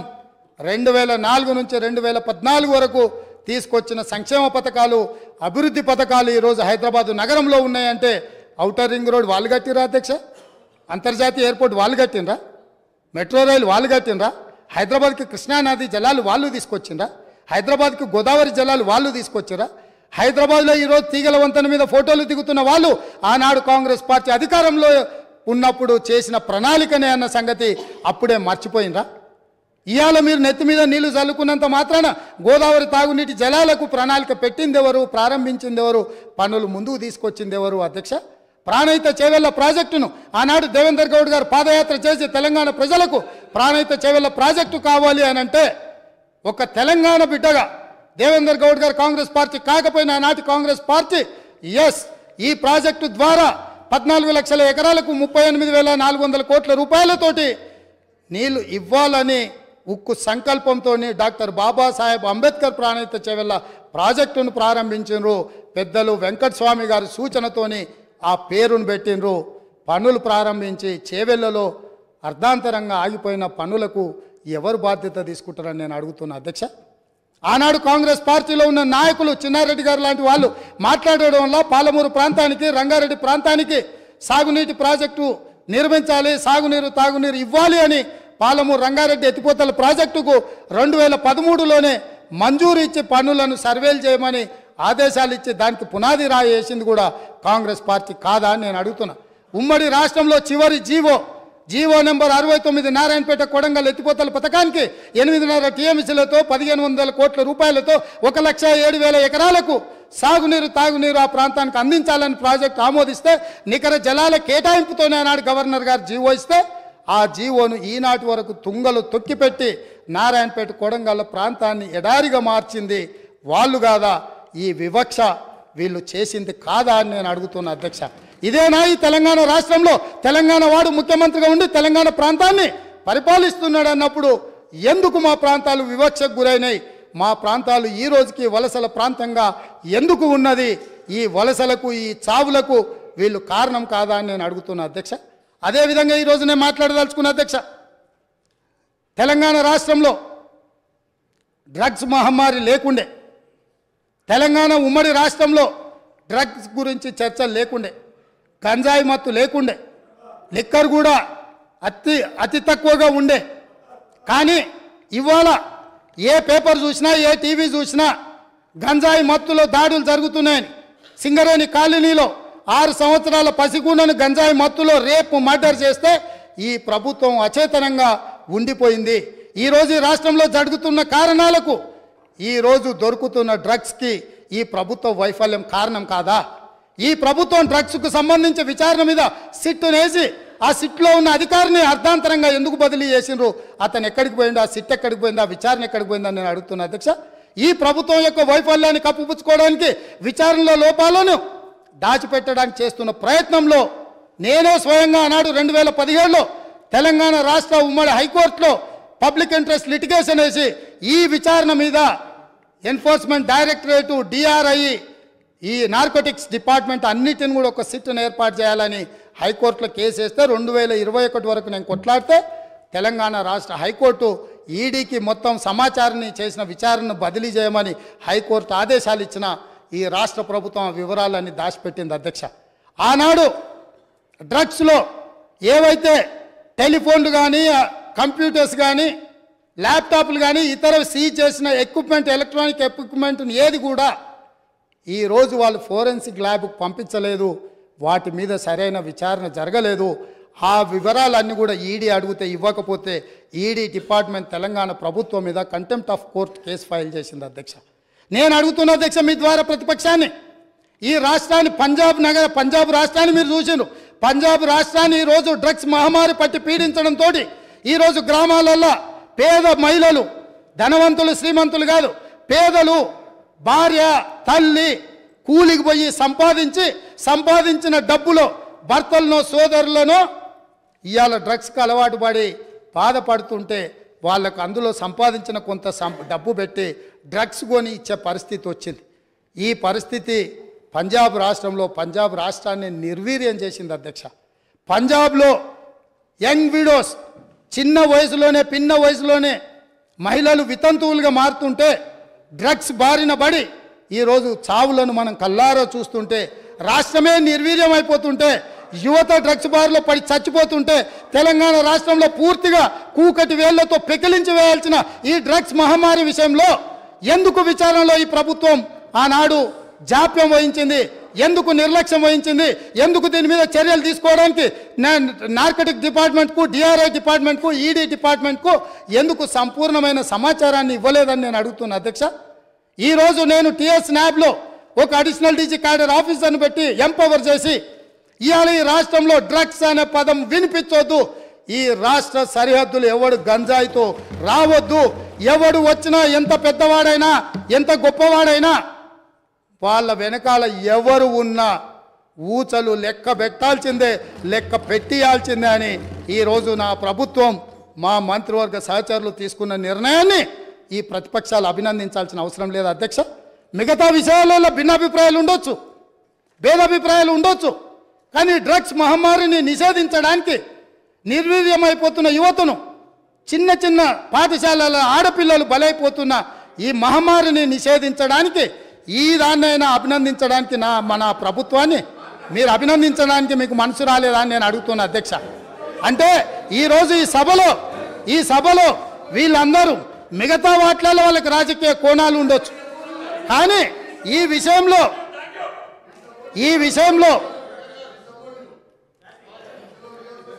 రన్నింగ్ కామెంట్ చేయకండి దయచేసి ప్లీజ్. సార్ పాపం తెలియక అట్లా అంటుండే, కానీ తర్వాత ఆయనకుండే బాధలు ఆయనకుంటాయి.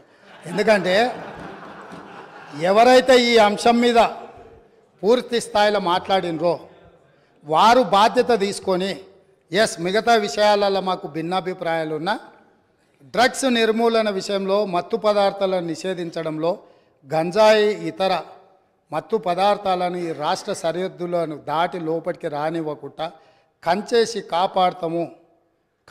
కాపాడాల్సిన బాధ్యత ఈ 119 మంది శాసనసభ్యుల మీద ఉన్నది అని మనందరం ఏకగ్రీవంగా ఈ విషయంలో ఒక అభిప్రాయానికి వచ్చినుంటే ఎంత మంచి సందేశం ఇవాళ తెలంగాణ ప్రజలకు చేరుండేది అధ్యక్ష. కాళ్ళు వనకాలి అధ్యక్ష.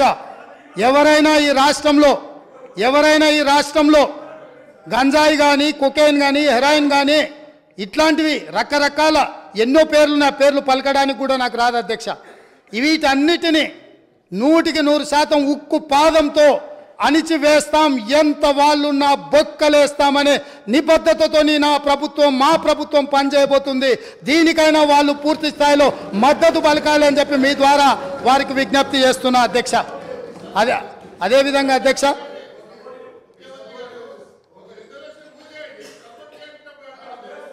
ఇప్పుడు గవర్నర్ గారి ప్రసంగంలోనే ఈ అంశాన్ని స్పష్టంగా ప్రస్తావించిన వారు ఎంతసేపు మాట్లాడినరో మీరు సమయం తీయండి. మా సభ్యులు ఎంతసేపు మాట్లాడినరో, టీఆర్ఎస్ సభ్యులకు ఎంతసేపు సమయం ఇచ్చినరో రెండు పోల్చి చూడండి అధ్యక్ష. ఈ విషయంలో మనకు భిన్నాభిప్రాయాలు, భేదాభిప్రాయాలు ఉండాల్సిన అవసరం ఏముంది అధ్యక్ష? ఏమన్నా ఉందా అధ్యక్ష? ఇందులో నేను ఏమైనా ఎవరికైనా నష్టం జరిగే విధంగా, లేకపోతే వాళ్ళ కష్టం జరిగే విధంగా ఏమన్నా ప్రభుత్వం నిర్ణయం తీసుకుంటుందా అధ్యక్ష? ఇందులో కలిసి రావడానికి ఉన్న ఇబ్బంది ఏంది అధ్యక్ష? నాకు అర్థం కాలే. అందుకే వారికి అవసరమైతే ఇప్పుడు అడగట్లేదు అధ్యక్ష మైకు. ఒకవేళ ఇప్పుడు నేను ఇంతసేపు మాట్లాడినా మైక్ అడిగినుంటే మీరు మైక్ ఇచ్చుంటే వారు మాట్లాడడానికి మైకు తీసుకొని ముందుకు వస్తే ఇవ్వండి అధ్యక్ష. ఇది ఒక మంచి కాజ్ కదా. ఈ ఒక్క మంచి కాజ్కి వారిని ముందుకు వచ్చినందుకు మైక్ ఇవ్వండి అధ్యక్ష. గౌరవ కేటీఆర్ గారు స్పీకర్స్ ఆయనకు బ్రేక్ తీసుకోవాలంటే బ్రేక్ తీసుకోమన్నాడు సార్, మాకేం అభ్యంతరం లేదు. మాట్లాడి అలసిపోయినట్టున్నారు, మాకేం అభ్యంతరం లేదు. కానీ అధ్యక్ష, వారేదో కొత్తగా ఏదో చేసినట్టు డ్రగ్స్ విషయంలో అధ్యక్ష, మా ముఖ్యమంత్రి గారు, మా గౌరవ పెద్దలు, మా పార్టీ అధ్యక్షులు, ఈరోజు లీడర్ ఆఫ్ ఆపోజిషన్ కేసీఆర్ గారు, వారు పాపం మరి ఫాలో అవుతారా లేదా వార్తలు నాకు తెలియదు, కానీ సివి ఆనంద్ గారు అనే అడిషనల్ డైరెక్టర్ జనరల్ ఆఫ్ పోలీస్ని టిఎస్ న్యాబ్ అనేది ఏర్పాటు చేసిందే మా ప్రభుత్వం. Telangana state anti narcotics bureau ఏర్పాటు చేసిందే మా ప్రభుత్వం. ఏర్పాటు చేయడమే కాదు, సివి ఆనంద్ గారిని అపాయింట్ చేయడమే కాకుండా దాదాపు 9 నెలల కిందటనే ఆ కార్యాచరణ కూడా ప్రారంభించి మొత్తం అన్ని జిల్లాల ఎస్పీలు, ఇప్పుడు వారు చెప్పారు కదా ముఖ్యమంత్రి గారు, మొత్తం ఒక పూచిక పుల్ల గదులొద్దు, అసలు గంజాయి అనేది కనబడొద్దు అన్న మాట ఏదైతే వారు చెప్పినారు అధ్యక్ష. పంజాబ్ గురించి కూడా గొప్పగా చెప్పారు అధ్యక్ష. మరి పంజాబ్లో నిన్న మొన్నటి దాకా ఉన్నది కాంగ్రెస్ ప్రభుత్వమే అధ్యక్ష, వారు మర్చిపోయినట్టున్నారు. పంజాబ్ ఇవాళ మత్తులో మునిగిపోతోంది, యంగ్ విడోస్ అనేది అయితే మాట్లాడారో అక్కడ ఉన్నదంతా కాంగ్రెస్ ప్రభుత్వమే. ఉడతా పంజాబ్ అనే సినిమా వచ్చింది కూడా మీ కాంగ్రెస్ ప్రభుత్వంలోనే, అది కూడా తెలుసుకోండి అధ్యక్ష. భిన్నాభిప్రాయం ఉంది అన్నారు, ఎక్కడుంది అధ్యక్ష భిన్నాభిప్రాయం? అధ్యక్ష మేము ఒకవేళ భిన్నాభిప్రాయం ఉంటే మా ప్రభుత్వం ఎందుకు పెడుతుంది అధ్యక్ష? Telangana state anti narcotics bureau ఎందుకు పెడుతుంది? ఎందుకు సివి ఆనంద్ లాంటి కాంపిటెంట్ ఆఫీసర్ని పెడుతుంది? సరే మీరు తీసేసింది ఆయన, అది వేరే విషయం. కానీ సివి ఆనంద్ లాంటి కాంపిటెంట్ ఆఫీసర్ని ఎందుకు పెడతాం అధ్యక్ష? ఇంకో మాట అధ్యక్ష, ఇట్లాంటి విషయాలు ఇప్పుడు ఈరోజు కాదు అధ్యక్ష, ఇట్లాంటి విషయాల్లో గౌరవ ముఖ్యమంత్రి గారు ఆనాడు కేసీఆర్ గారు మరి షీ టీమ్స్ పెట్టినా, రాష్ట్ర ప్రయోజనాలకు సంబంధించి ఏ అంశం పెట్టినా, ఈరోజు డ్రగ్స్ విషయంలో మీరు మాట్లాడినా 100% కాదు అధ్యక్ష, 1000% మా పార్టీ నుంచి పూర్తి సహకారం ఉంటుంది ఈ విషయంలో. వారికి కన్ఫ్యూజన్ అవసరం లేదు, వారికి ఇంకేమైనా అనుమానాలు ఉంటే కూడా నేను చెప్తా ఉన్నా. భిన్నాభిప్రాయాలు అన్నారు, మేము అభిప్రాయం చెప్తే కదా అధ్యక్ష భిన్నాభిప్రాయం ఉండడానికి. అది మేమే చెప్పినాము, మేమే మా ప్రభుత్వం ఉన్నప్పుడే ఏర్పాటు చేసిన సంస్థ. ఇవాళ మీరు క్రెడిట్ తీసుకుంటా అనుకోవచ్చు, మాట్లాడితే మేనేజ్మెంట్ కోట అంటారు అధ్యక్ష. అధ్యక్ష ఢిల్లీని మేనేజ్మెంట్ చేసి ముఖ్యమంత్రి పదవి తెచ్చుకున్న వ్యక్తి, ఢిల్లీని మేనేజ్ చేసి పీసీసీ పదవి తెచ్చుకున్న వ్యక్తి వాళ్ళ మేనేజ్మెంట్ కోట గురించి మాట్లాడితే అధ్యక్ష నేను అనలేదు అధ్యక్ష. ఇది కోమటిరెడ్డి వెంకటరెడ్డి గారు చెప్పినారు, పేమెంట్ కోట అని చెప్పినారు అధ్యక్ష. కాబట్టి ఇంకా ఆయన కూడా మాట్లాడితే బాగలేదు అధ్యక్ష, వారిని సవరించుకోమనండి ముఖ్యమంత్రి గారు. అధ్యక్ష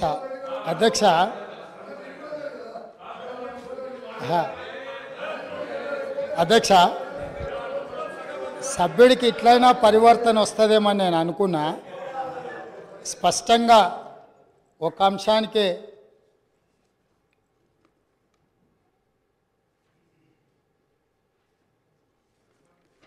సభ్యుడు ఈ ఒక్క అంశానికే పరిమితమయ్యి స్పష్టంగా ముందుకొచ్చి ఇతర అంశాల పట్ల చర్చ జరగకుండా దీనికి మద్దతు ఇస్తారని నేను ఆశించిన.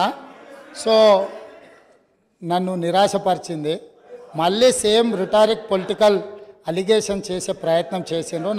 నాకేం ఇబ్బంది లేదు. టిఎస్ న్యాబ్ అనే ఒక పేపర్ మీద కాగితం తయారు చేసిండ్రు అధ్యక్ష.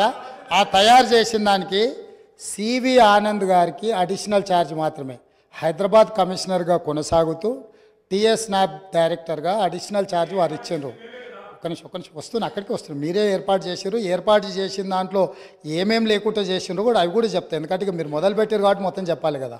సో అడిషనల్ ఛార్జ్ ఇవ్వడంతో ఆయన ఇక్కడ అక్కడ దృష్టి పెట్టలేకపోయింది. ఒకటి, వాళ్ళు ఒక స్టాఫ్ ప్యాటర్న్ వర్కౌట్ చేసి ఇచ్చారు. 301 మంది సిబ్బంది కావాలా, ఈ సిబ్బందిని అంతా మాకు ఇవ్వాలి, దీన్ని నిషేధించాలని ప్రభుత్వానికి నివేదిక ఇచ్చారు.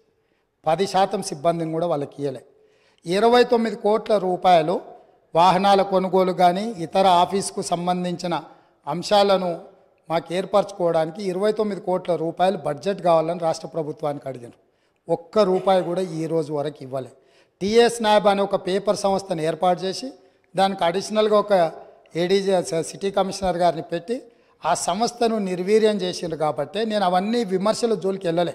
కాకపోతే వారు ఇప్పుడు చెప్పిండ్రు కాబట్టి నేను ఇవన్నీ చెప్పాల్సి వస్తుంది. అందుకే ఈరోజు నేను ఫుల్ టైం ఏడీజీని దానికి వేసినాను. ఇమ్మీడియట్గా 29 కోట్లు కాదు, అవసరమైతే మీరు 50 కోట్లు తీసుకోండి. ఇది నా రాష్ట్ర భవిష్యత్తు, ఇది మన పిల్లల భవిష్యత్తు. ఇవాళ మన కుటుంబంలో మనం ఏ విజయం సాధించినా, ఏ స్థాయికి ఎదిగినా తెలిసి తెలియని వయసులో పిల్లలు ఇట్లాంటి వాటిన బారిన పడితే మన కుటుంబాలు అన్నీ కూడా ఆ దుఃఖాన్ని లెక్క కూడా పెట్టలేం. ఈరోజు ఎన్నో పాఠశాలల్లో ఈరోజు ఇట్లాంటి ఫిర్యాదులు వస్తున్నాయి. నేను వాటన్నిటి గురించి ఎక్కువ ప్రస్తావించదలుచుకోవాలి ఇక్కడ. ఎందుకనంటే వాళ్ళు ఎంతో రెప్యుటేషన్, ఎంతో కష్టపడి సంపాదించుకున్నారు. ఎవరి మీద ఎక్కడ ఏ పాఠశాలలలో ఏమి ఇబ్బందులు ఉన్నాయనే వివరాలు నేను ఇక్కడ సభలో చెప్పదలుచుకోలేదు. ఎందుకనంటే ఆ కుటుంబాలకు కానీ లేకపోతే ఆ పాఠశాలలకు కానీ ఆ కాలేజీలకు కానీ రెప్యుటేషన్ దెబ్బతింటుంది. గత ప్రభుత్వం పేపర్ మీద తెలంగాణ స్టేట్ యాంటీ నార్కోటిక్ బ్యూరోను స్టార్ట్ చేసింది నిజం, దానికి ఒక హైరార్కీని డిసైడ్ చేసింది నిజం, దానికి అడిషనల్ ఛార్జ్ చేసి తూతూ మంత్రంగా చేసింది నిజం. వాళ్ళు 29 కోట్ల రూపాయలు అడిగితే ఒక్క రూపాయి కూడా ఇవ్వండి నిజం.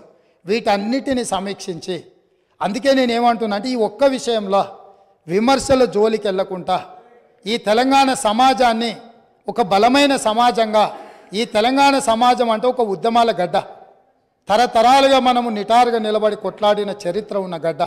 ఇవాళ ఈ గడ్డ మీద గంజాయి మొక్కలు మొలుస్తుంటే, గంజాయి వనాలు పెరుగుతుంటే, ఎక్కడెక్కడో ఇక్కడికొచ్చి పక్క రాష్ట్రాల్లోడు పక్క దేశాల్లోడు వివిధ మాదక ద్రవ్యాలు ఇక్కడికి తీసుకొచ్చి మన పిల్లలకు నేర్పి మన పిల్లలు మన రాష్ట్ర భవిష్యత్తును నాశనం చేస్తుంటే ఇక్కడ కూడా మనం రాజకీయాలు చర్చించుకుంటూ ఉంటే సమాజం మనల్ని క్షమించదు. దయచేసి ఒక్క విషయంలో సభలో ఉన్న అన్ని పార్టీలను నేను విజ్ఞప్తి చేస్తున్నా. అది భారతీయ జనతా పార్టీ కావచ్చు, ఎంఐఎం కావచ్చు, సిపిఐ కావచ్చు, సభలో ప్రాతినిధ్యం లేని రాజకీయ పార్టీలకు కూడా నేను వేదిక మీద నుంచి విజ్ఞప్తి చేస్తున్నా. ఇది మన సమాజానికి పట్టిన చీడ పీడ. దీన్ని తొలగించడంలో, పూర్తిగా నిషేధించడంలో మీ అందరి మద్దతు ఈ రాష్ట్ర ప్రభుత్వానికి అవసరం ఉన్నది. అవసరమైన సహకారాన్ని అందించాల్సిందిగా సభాపక్ష నాయకుడిగా మీకు అందరికీ విజ్ఞప్తి చేస్తున్నా అధ్యక్ష.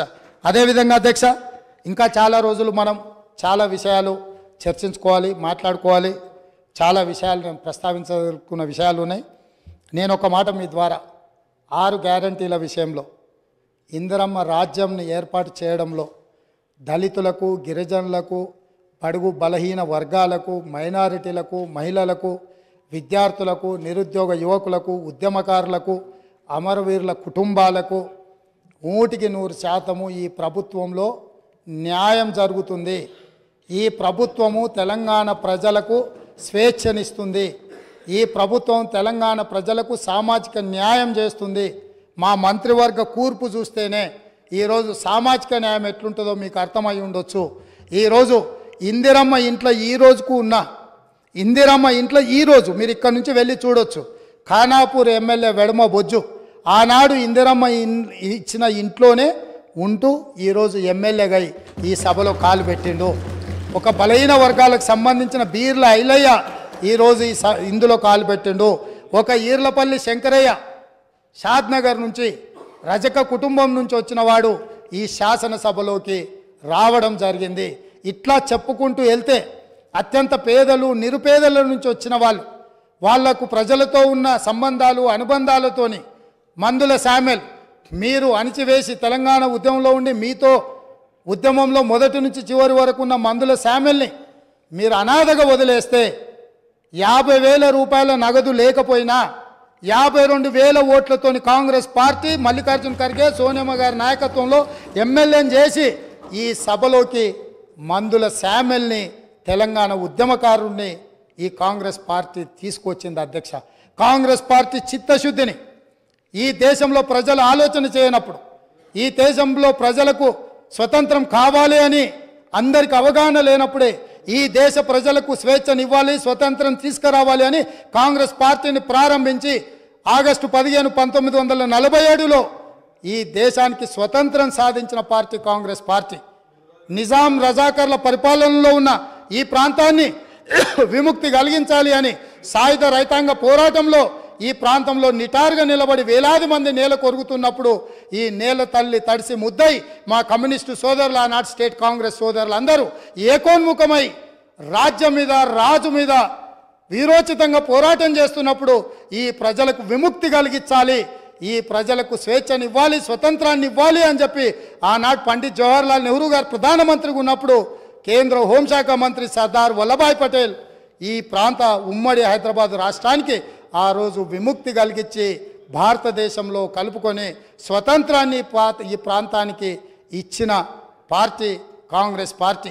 ఈ కాంగ్రెస్ పార్టీ ఒక రామ్జీ గోండును, ఒక కొమరం భీమును, ఒక చాకలి ఐలమ్మను, ఒక దొడ్డి కొమరాయను, ఒక సర్దార్ సర్వాయి పాపన్న గౌడును ఆదర్శంగా తీసుకొని ఒక సురవరం ప్రతాప్ రెడ్డి గారు వేసిన దారులను దృష్టిలో పెట్టుకొని ఒక ప్రొఫెసర్ జయశంకర్ గారు, ఒక కొండా లక్ష్మణ్ బాపూజీ నిర్ణయించిన ఎజెండాతోని శ్రీమతి సోనియా గాంధీ గారు ఈ రాష్ట్రాన్ని ఇవ్వాలి, ఈ ప్రజల యొక్క ఆకాంక్ష నెరవేర్చాలి అని ఆంధ్రప్రదేశ్లో పార్టీకి తీరని నష్టం జరిగిన, కేంద్రంలో అధికారం కోల్పోయిన, తెలంగాణ రాష్ట్రంలో ఎన్నో ఒడిదుడుకులను ఎదుర్కొన్నా ఇంటికొచ్చి కడుపులో తలకాయ పెట్టి కాళ్లకు దండం పెట్టి నమ్మించి మోసం చేసిన ఒక్క మాట పల్లెత్తు మాట అనకుండా క్షమించగలిగిన క్షమా గుణం ఉన్న నాయకురాలు శ్రీమతి సోనియా గాంధీ గారు.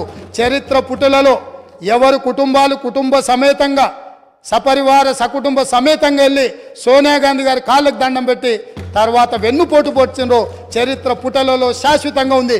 అయినా ఈ రోజు వరకు శ్రీమతి సోనియా గాంధీ గారు ఏ ఒక్కరోజు కూడా పల్లెత్తు మాట అనలేదు. 2004లో కరీంనగర్ జిల్లా నుంచి ప్రజలకు ఒక గ్యారెంటీ ఇచ్చింది, ఆ గ్యారెంటీని అమలు చేసింది. మళ్ళీ సెప్టెంబర్ 17, 2023 నాడు రంగారెడ్డి జిల్లాలో రాజీవ్ గాంధీ ప్రాంగణంలో ఈ తెలంగాణ ప్రజలకు 6 గ్యారెంటీలను ఇచ్చింది. ఏ కష్టం వచ్చినా ఏ నష్టం వచ్చినా ఎవరు అడ్డుపడ్డా ఎవరు నిలువరించాలి ఎవరు అభ్యంతర పెట్టినా 6 గ్యారెంటీలను ఖచ్చితంగా అమలు చేసే గ్యారెంటీని ఈరోజు ముఖ్యమంత్రిగా నా మంత్రివర్గ సహచరులందరి తరఫున తెలంగాణ ప్రజలకు మాట ఇస్తున్నా. ప్రతిపక్షాలను ఇప్పటికి కూడా వారికి విజ్ఞప్తి చేస్తున్నా, మేము విధానపరమైన నిర్ణయాలు చేస్తాం. ప్రతిపక్షాలుగా బాధ్యతాయుతంగా సలహాలు సూచనలు ఇవ్వండి. సహేతుకమైన సలహాలు సూచనలకు ఎప్పుడు కూడా మా మిత్రుడు ఎంఐఎం పార్టీ కావచ్చు, మా కమ్యూనిస్టు సోదరుడు కావచ్చు, భారతీయ జనతా పార్టీ సోదరులు కావచ్చు, ఈ రాష్ట్రాన్ని నిర్మించడంలో ఈ రాష్ట్రాన్ని అభివృద్ధి పదం వైపు నడిపించడంలో ఈ రాష్ట్రమే ప్రపంచంతో పోటీ పడే విధంగా ఈ తెలంగాణ రాష్ట్రాన్ని ప్రపంచంతోనే పోటీ పడే విధమైన సంక్షేమ అభివృద్ధి కార్యక్రమాలలో ముందుకు తీసుకెళ్లడానికి సహకరించే ప్రతి ఒక్కరిని అవకాశం ఇస్తాం. అదేవిధంగా ఇవాళ మీరు ఏదైతే మాట్లాడుతున్నారో ఈ సభలో కొంచెం ప్రిపేర్ అయ్యి రాండి, చదువుకొని రాండి, అవగాహనతో రాండి, అంశాలను ప్రస్తావించండి. నా నూతన సభ్యులకు కూడా దాదాపుగా 50 మంది సభ్యులు మొదటిసారి ఎన్నికై సభలోకి వచ్చిండ్రు. వాళ్ళందరూ మనల్ని చూసి నేర్చుకోవాలి. ఎమ్మెల్యే పదవి అనేది తాత్కాలిక ఉద్యోగం కాదు, లేకపోతే ఎమ్మెల్యే పదవి అనేది కొంతకాలం ఉండి తర్వాత పోయేది కాదు. ప్రజా జీవితంలో ఎమ్మెల్యే అనేది ఒక బాధ్యత. మనం పాలకులం కాదు, మనం సేవకులము. పాలన చేయడానికి, అధికారం చెలాయించడానికి, నిరంకుశత్వాన్ని అమలు చేయడానికి మేము ఇక్కడికి రాలేదు. మేము పాలకులము కాదు అధ్యక్ష, మేము సేవకులము. 4 కోట్ల ప్రజలకు సేవ చేయడానికే మేము ఇక్కడికి వచ్చినాం. మీరు ఏ న్యాయబద్ధమైన సలహాలు సూచనలు ఇచ్చినా తప్పకుండా అనుమతిస్తాం. ఒకవేళ ఇక్కడ మీకు న్యాయం జరగలేదు అనుకుంటే మీరు నిరసనలు తెలుపొచ్చు, ధర్నాలు చేయొచ్చు. ధర్నా చౌక్లో మా మిత్రుల ఆమరణ నిరాహార దీక్ష చేయొచ్చు. తప్పకుండా ధర్నా చౌక్ను తిరిగి వాళ్ళు వినియోగించుకొని ధర్నా చౌక్ను మళ్ళా ధర్నాలు చేయొచ్చని మళ్ళీ ముందుకు రావాలి. వాళ్ళలాగా నిషేధితపు ఆలోచనలు కానీ లేకపోతే ఫ్యూడల్ విధానాలు కానీ కాంగ్రెస్ పార్టీ ఎప్పటికీ అమలు చేయదు. మళ్ళొకసారి ఈ అవకాశం ఇచ్చిన మీకు ఒక మంచి సాంప్రదాయానికి తెరలేపిన గవర్నర్ గారికి ధన్యవాదాలు తెలియజేసుకుంటూ సెలవు తీసుకుంటున్నాను అధ్యక్ష.